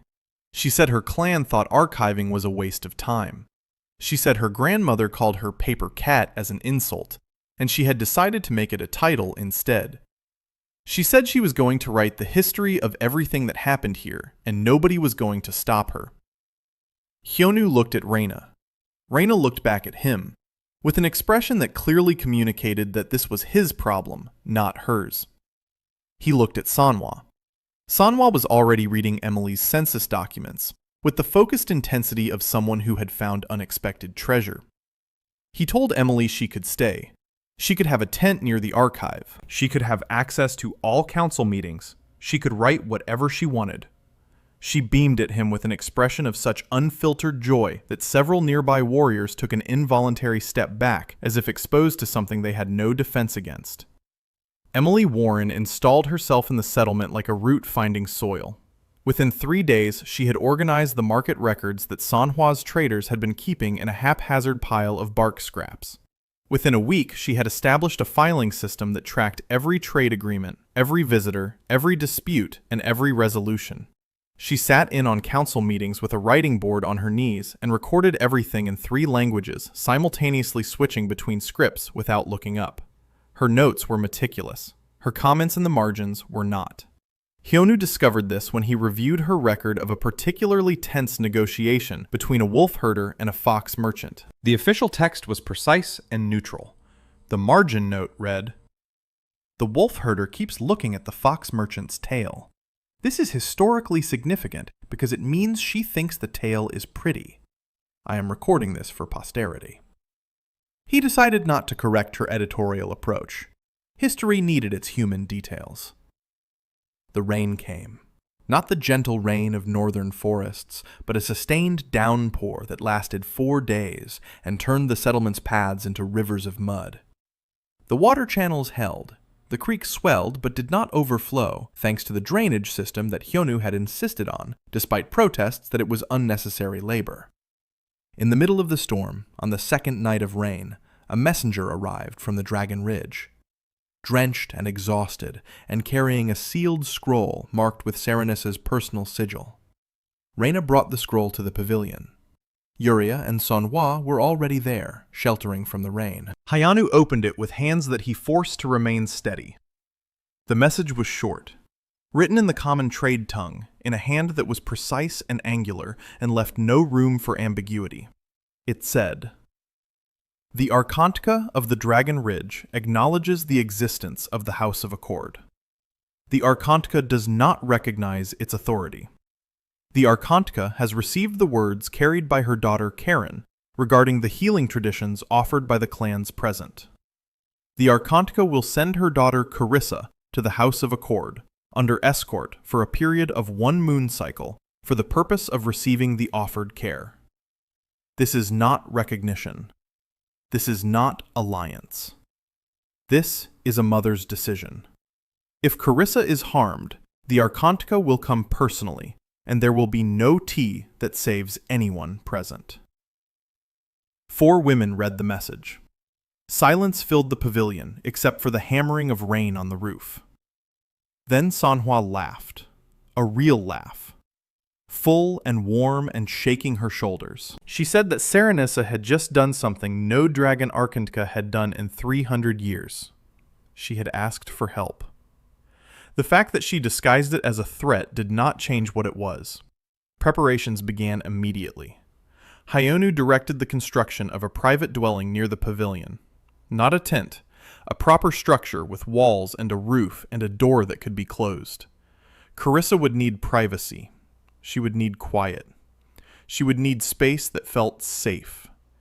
He chose the location carefully, near enough to the pavilion to feel connected, far enough from the market to avoid the noise. With a view of the creek and the 3 old trees and the amber sky that on clear evenings turned the entire valley into something that looked like a painting made of light. He asked Yuria to design the physical recovery program, a series of graduated challenges that would rebuild connection between body and will.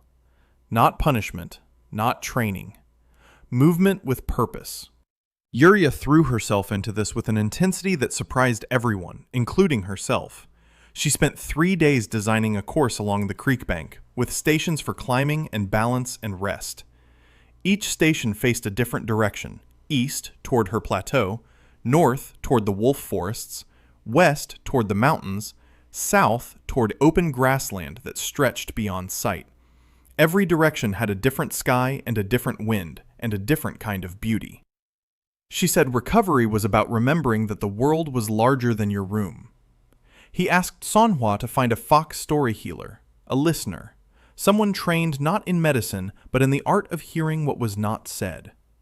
Manhwa sent word to the Misty Valleys, and within a week a fox elder arrived, an old woman named Hana, with silver fur and blind white eyes, who could not see faces but could hear heartbeats from across a room. She settled into a tent near the dwelling and waited with the patience of someone who had spent a lifetime waiting for people to be ready. He asked Reyna for the hardest thing. He asked her to assign wolves to be near Carissa at all times. Not guarding, not watching. Present. The wolf tradition of keeping the sick close. Body warmth. Shared space. The simple animal truth that loneliness made everything worse.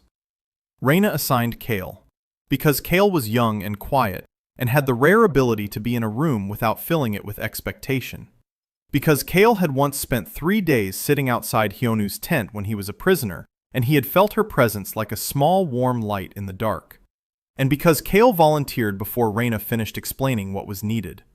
The settlement waited. The rain stopped on the 4th day, and the sky returned to its amber clarity, and the paths dried, and the market resumed, and life continued with the particular energy of a community that knows something important is about to happen. Emily documented everything. Her notes from this period filled 12 bark sheets and included observations about weather patterns and market prices and the emotional state of every council member, and a detailed description of the soup recipe that the kitchen had perfected over 3 months of cross-clan experimentation. The dragon escort appeared on the western ridge on a clear morning 10 days after the message arrived. 6 dragon warriors in full-scaled armor, carrying spears and short swords, and the general aura of people who could level the settlement in minutes and knew it. Between them walked a figure that made Hyonu's breath catch. Not because of her appearance, though she was striking. Tall like Karen, but thinner, much thinner. Her scale patterns were lighter, almost translucent. Her hair was dark and hung loose to her waist. Her eyes were the same gold as her sister's, but without the sharpness. They were flat, empty. The eyes of someone who had stopped looking at the world because the world had stopped offering anything worth seeing. Carissa did not speak for 6 days. She stayed in the dwelling with the door closed and the silence inside so complete that Hyonu sometimes pressed his ear to the wall just to confirm she was breathing. Kale brought food 3 times a day. She placed it inside the door and retreated. Most of it came back untouched. On the 2nd day, Carissa ate a few bites of bread. On the 3rd day, she drank the broth but left the rest. On the 4th day, she ate nothing at all. Hyonu did not push. Pushing was the mistake that every well-meaning person made with someone in this state. They wanted to help so badly that they filled the space with their own need to be useful. That need became pressure. And pressure was the last thing Carissa could bear. She had spent her entire life under pressure. The pressure of being heir, the pressure of a mother who saw her as an instrument of dynasty, the pressure of a clan that measured worth in strength and found her wanting.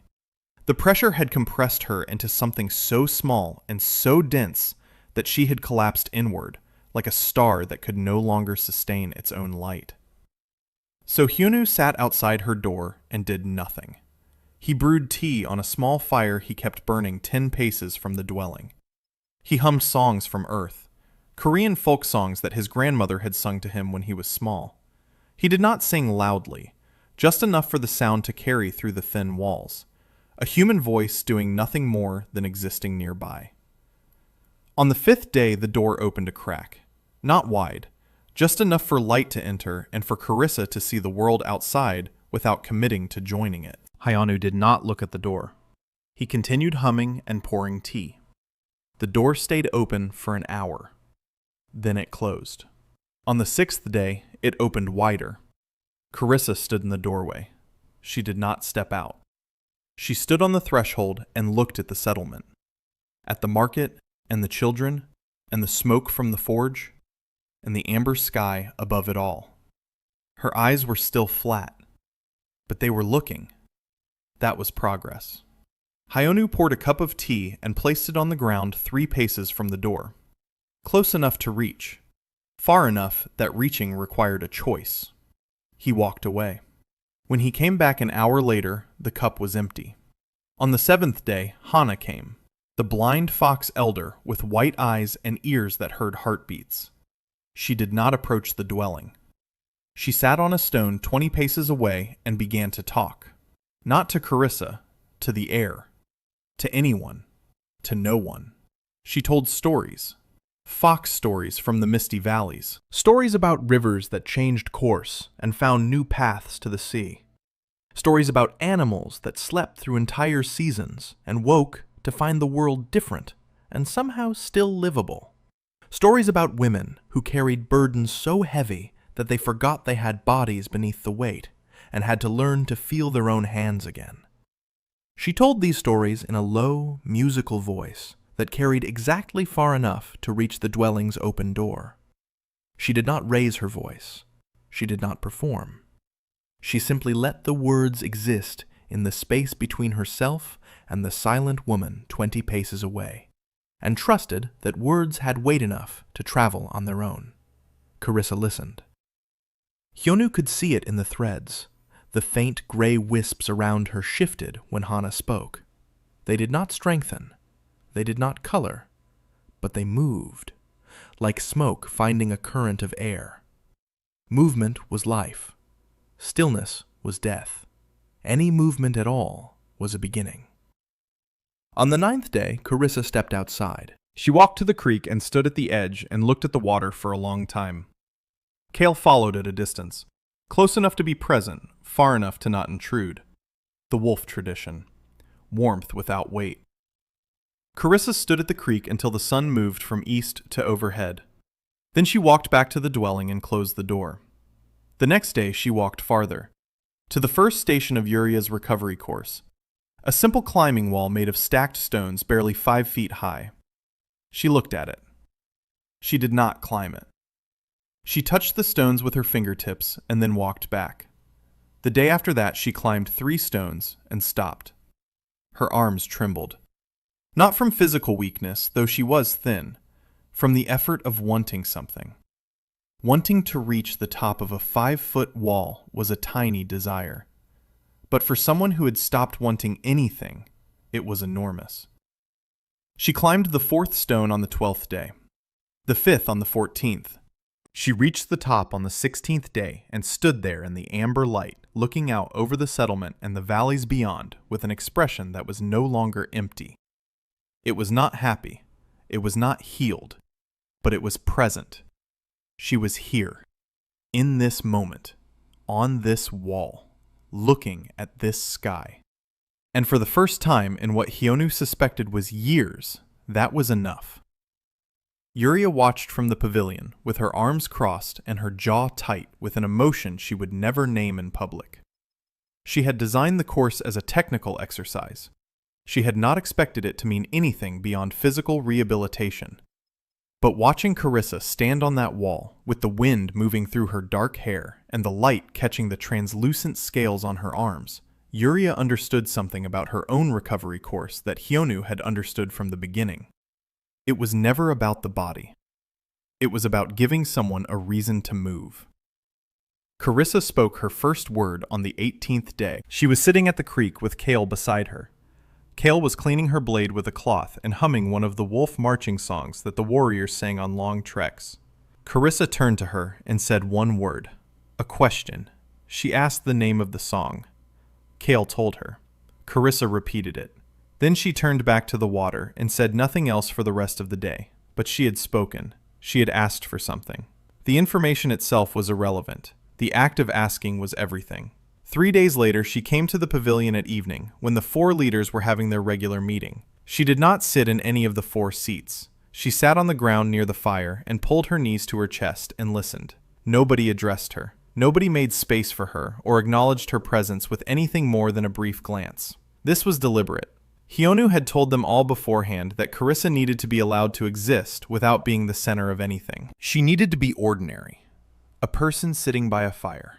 Not an heir, not a patient, not a symbol. Just a woman. Listening to other women talk about grain prices and water rights and the ongoing problem of the latrine system that nobody wanted to take responsibility for. The mundane fabric of daily life. The thing that Carissa had been removed from since the day she was born into the role of heir to the most powerful clan in Iran. She came back the next evening, and the next. By the end of the 3rd week, she was sitting in the pavilion every night. She still spoke rarely, but she ate. Full meals. The kitchen women noticed and began setting aside a bowl for her without being asked. Small acts of care from people who had no obligation to care. The threads around Carissa began to change. The gray wisps thickened and started to take on faint color. Not blue yet, not gold. A pale, warm tone that Hyonu associated with the first moments of dawn, when the sky was no longer dark, but not yet light. A color of becoming, of transition, of someone slowly waking up. On the 25th day, Carissa climbed the full recovery course, all 12 stations. She did not rush. She stopped at each one and looked at the view that Yuria had chosen for that direction. East, north, west, south. She completed the course at sunset and stood at the final station, which faced west toward the Dragon Ridge, toward home. She stood there for a long time, looking at the mountains where her mother waited and her sister worried, and her entire predetermined life sat like a cage with an open door that she had never realized she could walk through. Then she turned around and walked back to the settlement, and went to the kitchen and asked if she could help prepare the evening meal. The kitchen women stared at her. A dragon heir, in the kitchen, asking to chop vegetables. One of them handed her a knife and pointed at a pile of roots and said nothing else. Carissa chopped roots for an hour, badly. Her cuts were uneven and her technique was wrong, and she nicked her finger twice. But she stayed. The moon cycle ended. Serenissa's deadline arrived. 6 dragon warriors appeared on the western ridge at dawn to escort Carissa home. They stood in formation and waited with the disciplined patience of soldiers who would stand there until the mountains eroded if ordered to do so. Carissa was in the kitchen. She was learning to make the settlement soup. The recipe had become her anchor over the past week. She memorized the proportions and the order of ingredients, and the specific moment when the broth needed to be taken off the fire. She treated it with the focus of someone who had been given a puzzle that mattered. Not because the soup itself was important, because it was hers. The first thing she had chosen to learn without anyone telling her she had to. Hyonu found her stirring the pot and told her the escort had arrived. She did not stop stirring. She looked at the broth and then at him and asked a question that contained more weight than its 3 simple words suggested. She asked if she had to go. He told her the truth. He said the decision was hers. She could go back to the Dragon Ridge and resume the life that had been chosen for her, or she could stay. But staying would have consequences. Serenissa would see it as defiance. Karen would be caught between loyalty to her mother and her sister. The political balance that Carissa's visit had created would shatter. Carissa listened to all of this while stirring the soup. Then she asked a second question. She asked what he thought she should do. He said he could not answer that. Not because he did not have an opinion, because the whole point of everything they had done for the past month was to give her the ability to make her own choices. If he made this choice for her, then every climbing wall and every evening by the fire and every badly chopped root had been for nothing. She looked at him for a long time. Then she asked a third question, the one that mattered. She asked if she could come back. He said yes, always. The door of the House of Accord did not close. She nodded. She finished the soup. She served it to the morning kitchen crew. Then she walked to the western ridge and left with the escort. She did not look back. But the threads between her and the settlement stretched and held. Gold in the pale dawn color of becoming. They held all the way to the ridge and over it and beyond sight. When Hyonu could no longer see her, the threads were still there. Faint, but unbroken. The political aftermath was immediate. 2 days after Carissa's departure, a message arrived from Serenissa. This one was different from the first. It was longer. It was written in the Archantka's own hand, rather than dictated to a scribe. It contained no threats. It said that Carissa had returned changed. She was eating. She was speaking. She had asked to visit the lower valleys, which she had never expressed interest in before. She had asked Serenissa about her grandmother, Serenissa's mother, a woman who had died 40 years ago. Nobody had asked about her in decades. The message did not say thank you. Dragons did not say thank you in writing, but between the precise, angular characters, Hyonu could read what Serenissa could not bring herself to write. She was grateful. And gratitude from a dragon Archantaka was the most dangerous and valuable currency in Iron. The message ended with a single line. The Archantaka will attend the winter market at the House of Accord. In person. Reyna read this and set the message down, and looked at Hyonu and said nothing for a very long time. Then she said two words that Kale did not need to translate. They meant, roughly, prepare everything. The next 2 months were the most intense of Hyonu's life in either world. The winter market was not just a trading event, it was a stage. Serenissa was coming to see whether the House of Accord was real, whether it could hold, whether it was worth acknowledging as something more than a temporary gathering of the desperate and the lost. If she left convinced the house would gain the implicit protection of the most powerful military force in Iran, if she left unconvinced, the house would have an expiration date measured in weeks. Hyonu planned the market with the same obsessive detail that he had once applied to seating charts at international peace conferences. Every stall placement mattered, every sightline, every interaction that Serenissa would have from the moment she entered to the moment she left. He consulted with each of the 4 leaders individually. From Reyna, he learned what wolves valued: loyalty, directness, the smell of home. From Yuria, he learned what tigers valued: excellence, beauty, the proof that effort had been made. From Manhwa, he learned what foxes valued: cleverness, surprise, The pleasure of discovering something unexpected. From Karen, who had returned to the settlement a week after Carissa's departure and had not left again, he learned what dragons valued: power. But not the kind that crushed, the kind that endured, the kind that outlasted winter and war and time itself. Permanence. Dragons valued permanence. He built the winter market around that word. The temporary stalls were replaced with permanent structures, wooden frames with stone foundations dug into the hard ground.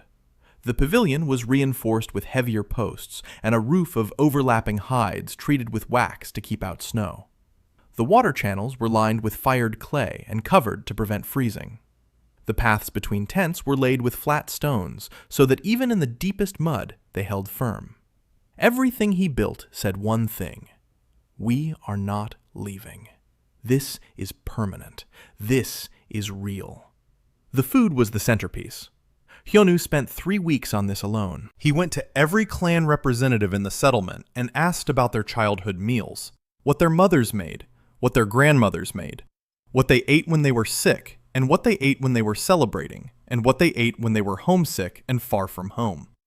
He collected recipes like a man collecting prayers. Each one was sacred. Each one was someone's memory of safety. From these, he built a menu for the winter feast. 6 soups, 1 from each clan, but not the original recipes, variations. Each soup contained its own clan's core flavors, but incorporated 1 ingredient from each of the other 5 clans. A wolf broth with tiger spices and fox herbs, and dragon root vegetables and cat coastal salt, and a bitter green that the Crane clan had once cultivated before they scattered. Each woman who tasted her clan's soup would recognize it, and then she would taste something unfamiliar and realize that the unfamiliar thing made it better. The cooking took 2 days. The entire kitchen worked. Carissa's soup recipe formed the base for 3 of the 6 variations. She was not there to know this, but her contribution was in every pot. Emily documented the recipes in a special section of the archive that she titled Edible Diplomacy, and illustrated with small drawings of each ingredient labeled in all 6 clan writing systems. Serenissa arrived on the morning of the winter solstice. She came with 30 warriors, full armor, spears, banners bearing the dragon sigil. They marched in formation up the eastern road and stopped at the boundary of the settlement. Serenissa dismounted from a beast that Hyonu had no name for. It was not a ronka. It was something larger and scaled, with wings folded tight against its body. Not a dragon, but close enough to make every non-dragon in the settlement take an involuntary step back. The Arkanka herself was exactly what Hyonu expected: tall, imposing, scale patterns covering her arms and neck that were darker and more pronounced than either of her daughters. Her eyes were gold, but harder than Karen's, colder. She carried authority the way some people carry weight, in every step, in every breath, in the way the air around her seemed to compress. She walked into the House of Accord alone. Her warriors stayed at the boundary. That itself was a statement. She trusted her own strength enough to enter without guards. Or she wanted everyone to see that she did. She walked through the market. She looked at the permanent structures. She looked at the water channels. She ran her hand along the stone foundation of a stall and tested its strength with a push that would have toppled anything built in haste. It did not move. She continued to the pavilion. All 4 leaders were there. Reyna standing with the rigid posture of a woman who was holding back a lifetime of hostility through pure will. The feast began at sunset. The long table that Hyonu had built ran the full length of the pavilion and extended beyond it into the open air. 40 seats. Not enough for the full settlement, but enough for the leaders and the elders and the representatives of every group present. Serenissa sat at the center of one side, Reyna across from her, Yuria to Reyna's left, Manhwa to Reyna's right, Karen beside her mother, Emily at the far end with her writing board already positioned and her charcoal already moving across the bark. The soups were served in clay bowls made by Petra. The cat blacksmith had turned potter for 2 weeks to produce bowls that were uniform in size and weight. She fired them in the forge and glazed them with a sandy finish that felt warm in the hands. Each bowl was the same. No clan markings, no colors, no hierarchy. Just a round vessel holding something hot. Hyonu served Serenissa first. Not because she was the most powerful person at the table, because she was the guest who had traveled farthest. This was a wolf custom that he applied deliberately. He placed the bowl before her and stepped back. She looked at the soup. It was the dragon variation. Root vegetables and dark broth with the mountain herbs that grew on the high passes. But there was something else in it. Coastal salt from the cat clan that sharpened the flavor. Fox herb that added a brightness the dragon recipe had never known. Tiger spice that gave the broth a warmth beyond temperature. Wolf-rendered fat that made the whole thing rich and filling in a way that mountain cooking alone could never achieve. And the bitter green of the crane clan, a taste that nobody alive remembered because the cranes had scattered and their recipes had scattered with them. Serenissa tasted it. She put the spoon down. She tasted it again. Her expression did not change, but Hyonu watched her threads. The gold of duty that surrounded her like armor flickered. Beneath it something moved. Something old and red. Not anger. Memory. She was tasting something her mother had made. Karen had told Hyonu this months ago without knowing why he asked. A root soup with a specific herb that grew only above the snow line. Serenissa's mother used to make it when Serenissa was a child, before the Arkanka's crown, before the weight of 10,000 warriors, before the decades of decisions that had turned a girl into a fortress. The soup tasted like before. Every woman at that table had a bowl of before in front of her. The wolves tasted their grandmother's broth, made richer by the additions of 5 other grandmothers. The tigers tasted the plateau's fire, softened by northern fats and eastern herbs. The foxes tasted complexity, layered with a directness that their own cooking had always lacked. Each soup was familiar and foreign at the same time, home and somewhere else. Yours and not only yours. Nobody spoke for a long time. The eating was quiet and steady and accompanied only by the sound of spoons on clay and the wind through the mountain arches above and the crackle of the fire. Then the old tiger woman at the end of the table, an elder named Doru who had survived more border wars than anyone could count. She reached across the table with her bowl and held it toward the old wolf woman sitting opposite her. An elder named Voss, who had been at the Year of Black Snow as a child. Doru said 2 words. Try mine. Voss looked at the bowl. She looked at Doru. 50 years of border raids and dead scouts and stolen cattle hung in the air between them. 2 old women who had spent their lives on opposite sides of a line drawn in blood. Voss took the bowl. She tasted it. She nodded once. Then she pushed her own bowl across. Doru tasted the wolf soup. She closed her eyes. She nodded. They exchanged bowls back. They continued eating. Not a word more was said between them. But Hyonu watched a red thread that had existed between those 2 women for half a century thin and fade, and be replaced by something blue. Not trust, not yet, but the recognition that the person across the table was a person, with a childhood, and a grandmother, and a soup that tasted like home. Serenissa saw this exchange. She missed nothing. Her eyes tracked from the two elders to the bowls, to the table, to the pavilion, to the settlement beyond, to the permanent structures and the stone paths and the water channels and the children who had been put to bed in tents where wolf and tiger and fox families lived side by side. She saw what Hyonu had built, not a market, not a diplomatic outpost, a place where the line between us and them had been erased, so gradually that people had forgotten it was ever there. After the feast, Serenissa stood.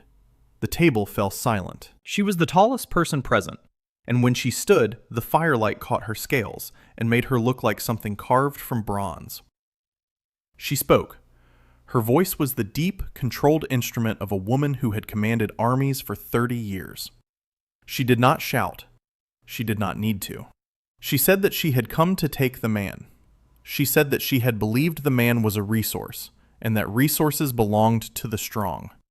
She said she still believed in strength, but she had learned in the past month from a daughter who came home carrying a soup recipe in her memory like a treasure, that strength was not only the ability to take, it was also the ability to hold a line, to hold a promise, to hold a bowl of soup made by someone who owed you nothing and gave it anyway. She looked at Hyonu. She asked him one question. She asked if he had known that the root vegetable in the dragon soup was the one her mother used. He said yes. She asked how. He said Karen told him. Serenissa turned to Karen. Karen stood very still.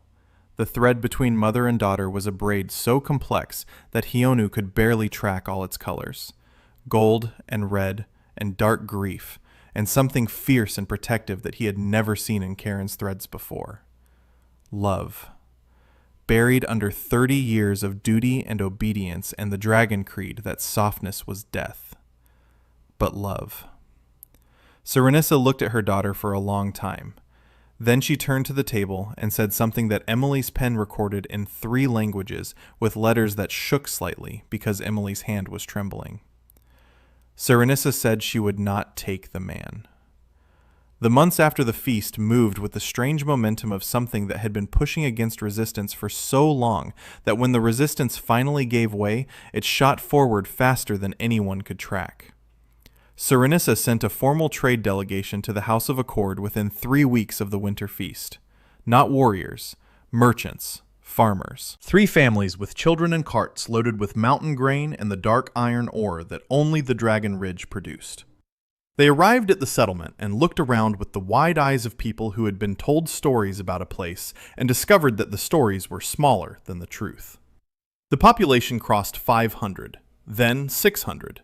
The Crane clan began to emerge from its long hiding, not as a group, as individuals.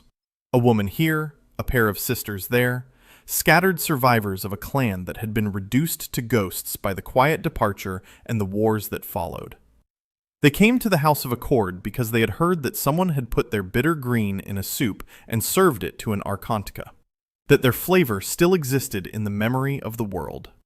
That mattered to people who had spent 200 years being forgotten. Hyonu received each Crane arrival at the pavilion. They were different from the other clans. Taller, thinner, with feathered crests instead of fur, and long necks that they held with a grace that seemed to slow time around them. They spoke softly and rarely, and when they did, their words had a precision that reminded Hyonu of surgical instruments. Each word placed exactly where it needed to be, and no more. Among the Crane arrivals was a woman named Esther Yun. She came on a cold morning in the 2nd month after the feast. She was 34, tall, like all Cranes, with gray streaks at her temples that made her look older, and eyes that held something Hyonu recognized immediately. The look of a person who has been carrying a secret so long that the secret has become part of their skeleton. She walked to the pavilion and sat, and waited for Hyonu to pour tea. He did. She drank. Then she said something that stopped his hand mid-pour. She said his family name. Yun. She said it in Korean, not in the common tongue, or wolf tongue, or any of the 6 clan languages. In Korean. The sound of it hit him like a physical force. Nobody in this world spoke Korean. Nobody should have been able to pronounce those syllables with the correct intonation. He set the pot down carefully. He looked at her. She looked back at him with those ancient, tired eyes and said 3 more words in Korean. She said, "I have been waiting." The story came out over 5 days, not in one sitting. Esther could not carry its weight in a single telling.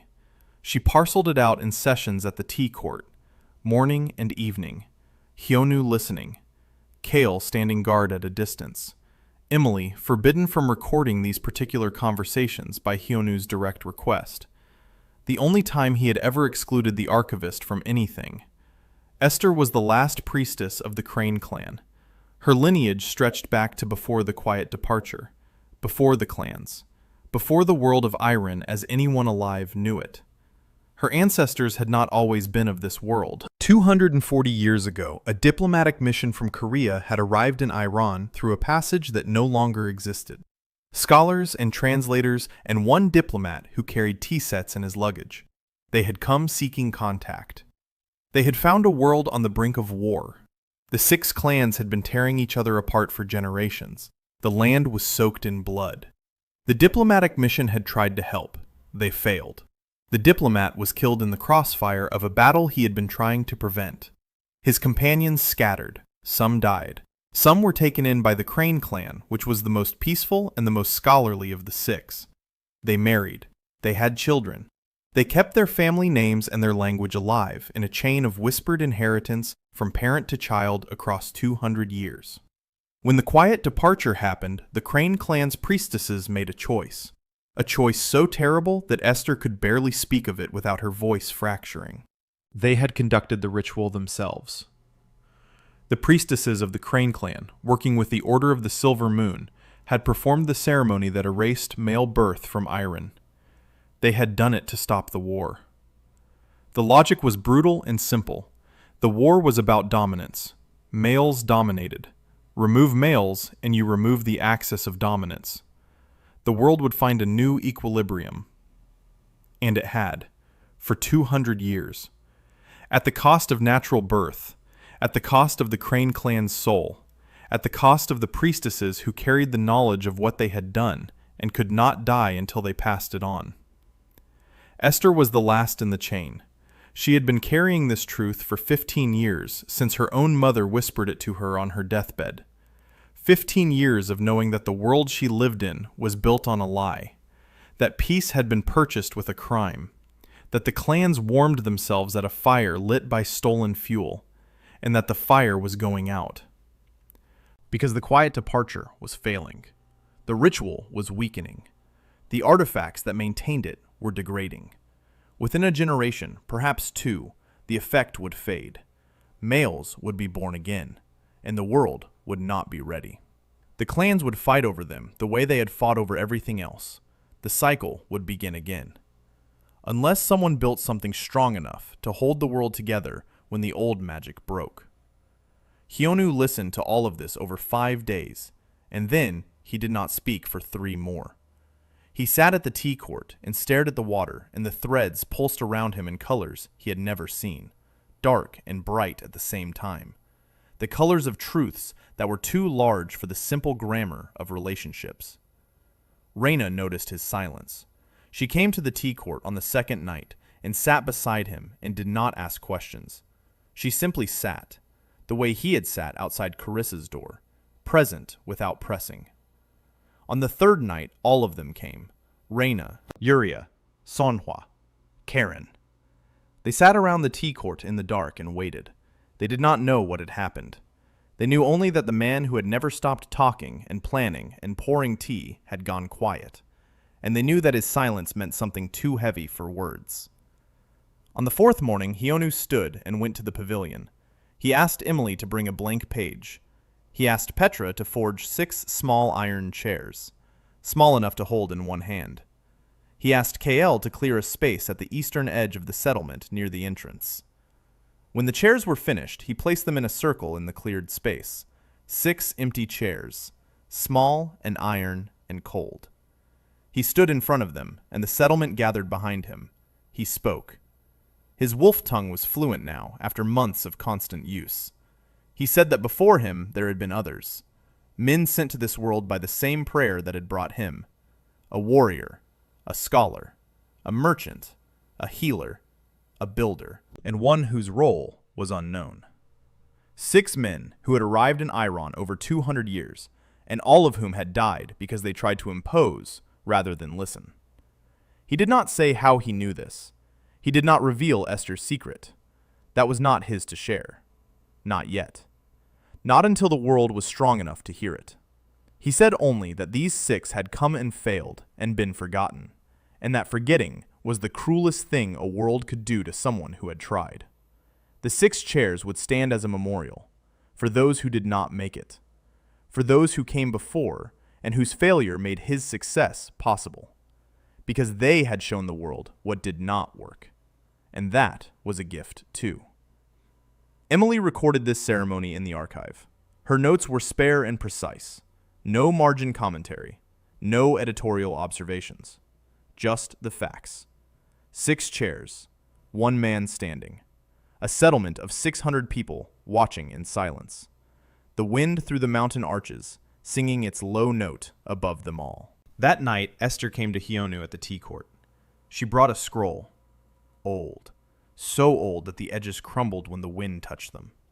The Grand Council was called for the first day of the 3rd year. Hyonu sent the invitations himself, not through messengers or intermediaries. He wrote 6 letters in 6 languages, 1 to each clan. He used the formal address structures that Manhwa had taught him, and the ceremonial phrasing that Emily had cataloged from ancient texts. Each letter said the same thing in different words, chosen to resonate with the values of its recipient. To the wolves, he wrote of pack. To the tigers, he wrote of legacy. To the foxes, he wrote of prosperity. To the dragons, he wrote of permanence. To the cats, he wrote of craft. To the cranes, he wrote of memory. Every letter ended with the same line. The table is set. The tea is ready. Come and sit. The responses came over the following weeks. Wolves first. Reyna accepted immediately. She had been waiting for this invitation since the winter feast. Tigers second. Yuria sent a single word. Coming. Foxes third. Manhwa sent a 3-page letter analyzing the diplomatic implications of the council and its potential outcomes, and then a postscript that said, yes, obviously. Dragons fourth. Serenis's response was formal and measured, and agreed to attend with the condition that the council produce a written document that all parties would sign. She wanted permanence on paper. Cats fifth. Petra spoke for her clan through the Forge Masters network. The Sand Coast would send an elder. Cranes last. Esther said she would come not as a representative, because there was no Crane clan left to represent. She would come as a witness. The House of Accord had grown to nearly 1,000 people by the time the delegations began arriving. What had been an empty battlefield 2 years ago was now a town. Permanent buildings lined stone paths. The market operated daily, with goods flowing from all 6 territories. The water system served every household. A school had been established, where Emily taught children from 5 clans to read each other's writing systems. A forge. A clinic staffed by healers from 3 traditions. A council hall that had grown from Hyonu's original open pavilion into a larger structure that still kept his original design principle. Open sides, no walls.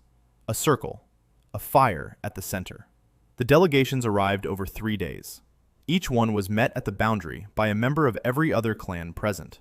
A wolf and a tiger, and a fox, and a dragon, and a cat, standing together to welcome each new arrival. This had been Emily's idea. She said the first thing any visitor should see was proof that the impossible was already happening. Serenissa arrived last. She came with fewer warriors than before. 10, not 30. She left them at the boundary and walked into the settlement alone, as she had done at the feast. But this time she walked differently. Not as an assessor, as a participant. She went directly to the kitchen. Carissa was there. The Archonka's heir stood at a cooking fire stirring a pot of soup, the same soup she had learned during her stay. She looked up at her mother and held out a bowl. Serenissa took it. She tasted it. She did not speak. But she sat down at the kitchen table and finished the bowl. And the thread between mother and daughter that had been a braid of gold and red and grief for decades shifted. The red thinned, the gold softened, and a strand of blue appeared between them. The first thread of freely given trust that had ever connected Serenissa Drake to her own child. Hyonu saw this from across the settlement and had to look away for a moment because the brightness of it stung his eyes. The council opened at dawn on the appointed day. 30 representatives from 6 clans seated in the expanded pavilion. Hyonu stood outside the circle at his stool. Emily sat at her writing desk. Esther stood at the eastern edge like a sentinel, watching over proceedings that had been 200 years in the making. Hyonu spoke first. He spoke in the common tongue, slowly and clearly, so that every word could be understood and recorded. He said that the House of Accord had proven one thing, that the clans of Iran could live together, not because they were the same, because they were different, and because their differences, when placed side by side, made something stronger than any single clan could build alone. He said the world was changing. Winters were longer. Game was thinner. The old ways of raiding and competing for scarce resources were leading every clan toward the same cliff. They could fall separately, or they could step back together. He proposed a union, not an empire, not a conquest, a union, a written agreement between 6 sovereign clans that established shared rules for trade and water and borders and dispute resolution. Each clan would keep its territory and its customs and its leaders. The union would govern only the spaces between them, the borders, the trade routes, the shared water, the House of Accord itself.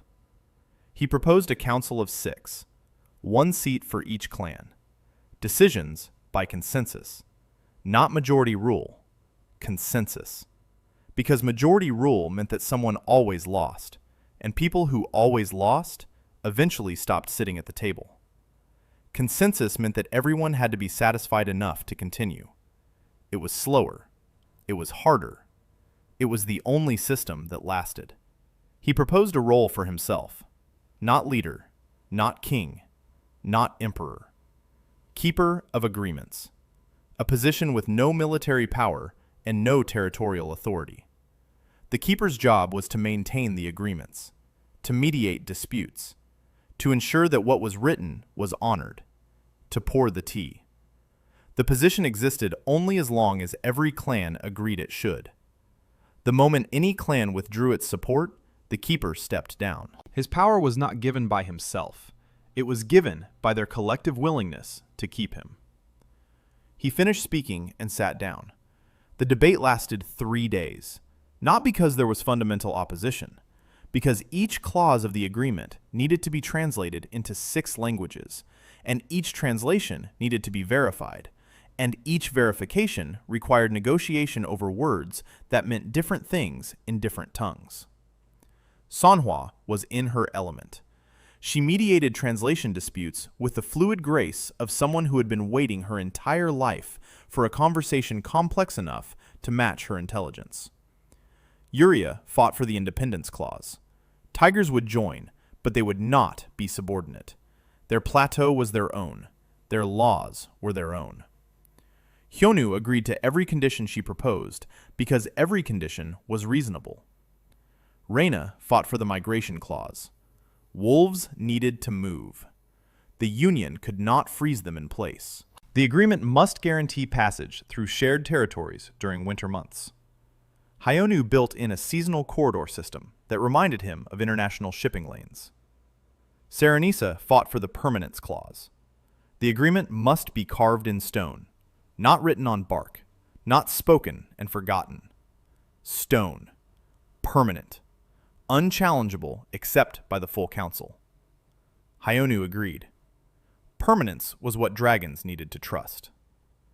Petra's representative fought for the craft clause. Knowledge of metalwork and construction and medicine must flow freely within the Union. No clan could hoard techniques that benefited all. Emily fought for the archive clause. She stood before 30 representatives of 6 clans and demanded in a voice that shook with conviction but did not waver that every agreement and every decision and every dispute and every resolution be recorded and preserved and made available to any citizen of any clan at any time. History was not a luxury. History was the immune system of civilization. Without it, mistakes repeated and lies became truth, and suffering was forgotten. She demanded this, and the 30 representatives looked at a 19-year-old Catwoman with ink-stained fingers and a tail that lashed with furious sincerity, and every single one of them agreed. Emily sat down and did not look up from her writing board for the rest of the session. Her margin notes from that moment read, "They said yes. I am trying not to cry. This is historically important." On the third evening, the document was complete. Emily had written it in all 6 scripts on a single long scroll of the finest paper that the Fox merchants could provide. At the bottom were 6 spaces for 6 marks. The signing happened at sunset. Each leader came forward and pressed her clan's seal into wax melted over the scroll. Wolf, tiger, fox, dragon, cat. Esther pressed no seal. She pressed her open palm into the wax. The mark of the Crane clan. The last clan. The lost clan. The clan that had committed the world's original sin and spent 200 years atoning for it. Her handprint in the wax was the mark of a witness, of someone who had seen the worst and the best and was still standing. After the signing, Hyonu asked for one more moment. He stood before the council and looked at the faces of 6 clans gathered in an open pavilion on ground that had once been a battlefield. He said there was a truth that the council would need to hear someday, a truth about the quiet departure and why it happened and what it meant for the future. He said he was not ready to share it today, but he would, when the union was strong enough to hold it, when the trust between clans was deep enough that the truth would not shatter what they had built. He asked them to trust him with this, to give him time. 6 clans looked at a man with no claws and no blade and no fangs, who had arrived in their world with nothing and built something that none of them could have imagined. And they trusted him, not because he had earned it through power, because he had earned it 1 cup at a time. The feast that night was the largest the House of Accord had ever seen. The long table stretched from the pavilion all the way to the memorial of 6 chairs at the settlement's edge. Every seat was filled. Wolf beside tiger, beside fox, beside dragon, beside cat, beside crane. 6 soups steamed in clay bowls. Children ran between the legs of warriors who had forgotten to be enemies. The old tiger Doru and the old wolf Voss sat side by side sharing a bowl, as they had done at every feast since the first. Carissa served soup in the kitchen line, with steady hands and clear eyes. Karen sat at the table, eating with her sword finally left in her tent for the first time since Hyonu had known her. Serenissa ate in silence and watched the table with an expression that her daughters had never seen. Something like peace. Something like the face of a woman who has put down a weight she did not know she was allowed to set down. Hyonu sat at his stool outside the circle. He drank his tea. He watched the threads. The settlement was a web of color so dense and so bright that it almost hurt to look at. Blue everywhere. Gold deep into warmth. Gray nearly gone. Red fading. And the new colors. The ones that had no names yet. The colors of a world learning to hold itself together. Reyna found him after midnight. The feast was still going. She sat beside him in the dark beyond the firelight. The amber sky was clear, and the mountain arches hummed their low chord, and somewhere in the distance a wolf was singing. Not a war song, just a song. Reyna did not speak for a long time. Then she asked him the question she had asked on that night by the river so many months ago. She asked if he was real. He said yes. She said the word again, the wolf word that meant a crack in the ice through which you could see the water moving underneath. Hope. She said it softly. He reached over and poured her tea from the pot he always carried. She took the cup. Their fingers touched. The thread between them was no longer thin or new. It was deep blue and strong, and it hummed with the same low note as the mountains. She drank. He drank. They sat in silence and watched the house of accord glow with firelight and laughter, and the sound of 600 people who had chosen to be neighbors. Tomorrow, there would be problems. Tomorrow, there would be disputes and challenges, and the slow, difficult work of turning a signed document into a living reality. Tomorrow, the truth of the quiet departure would be one day closer to needing to be told. Tomorrow, the world would ask more of him than any one person should have to give. But tonight, the tea was warm, the sky was amber, and the threads that connected every soul in the House of Accord pulsed with a light that Hyonu had spent his entire life in two worlds learning to see. The light of people who had decided to sit down together. The light of a world learning to listen. Emily's final entry in the Chronicle of the Founding read as follows. Year 3, Day 1. The Union of Iran is signed. The Keeper of Agreements poured tea. The 6 clans ate soup. Nobody drew a blade. This is how empires begin. Not with conquest, with a table long enough for everyone.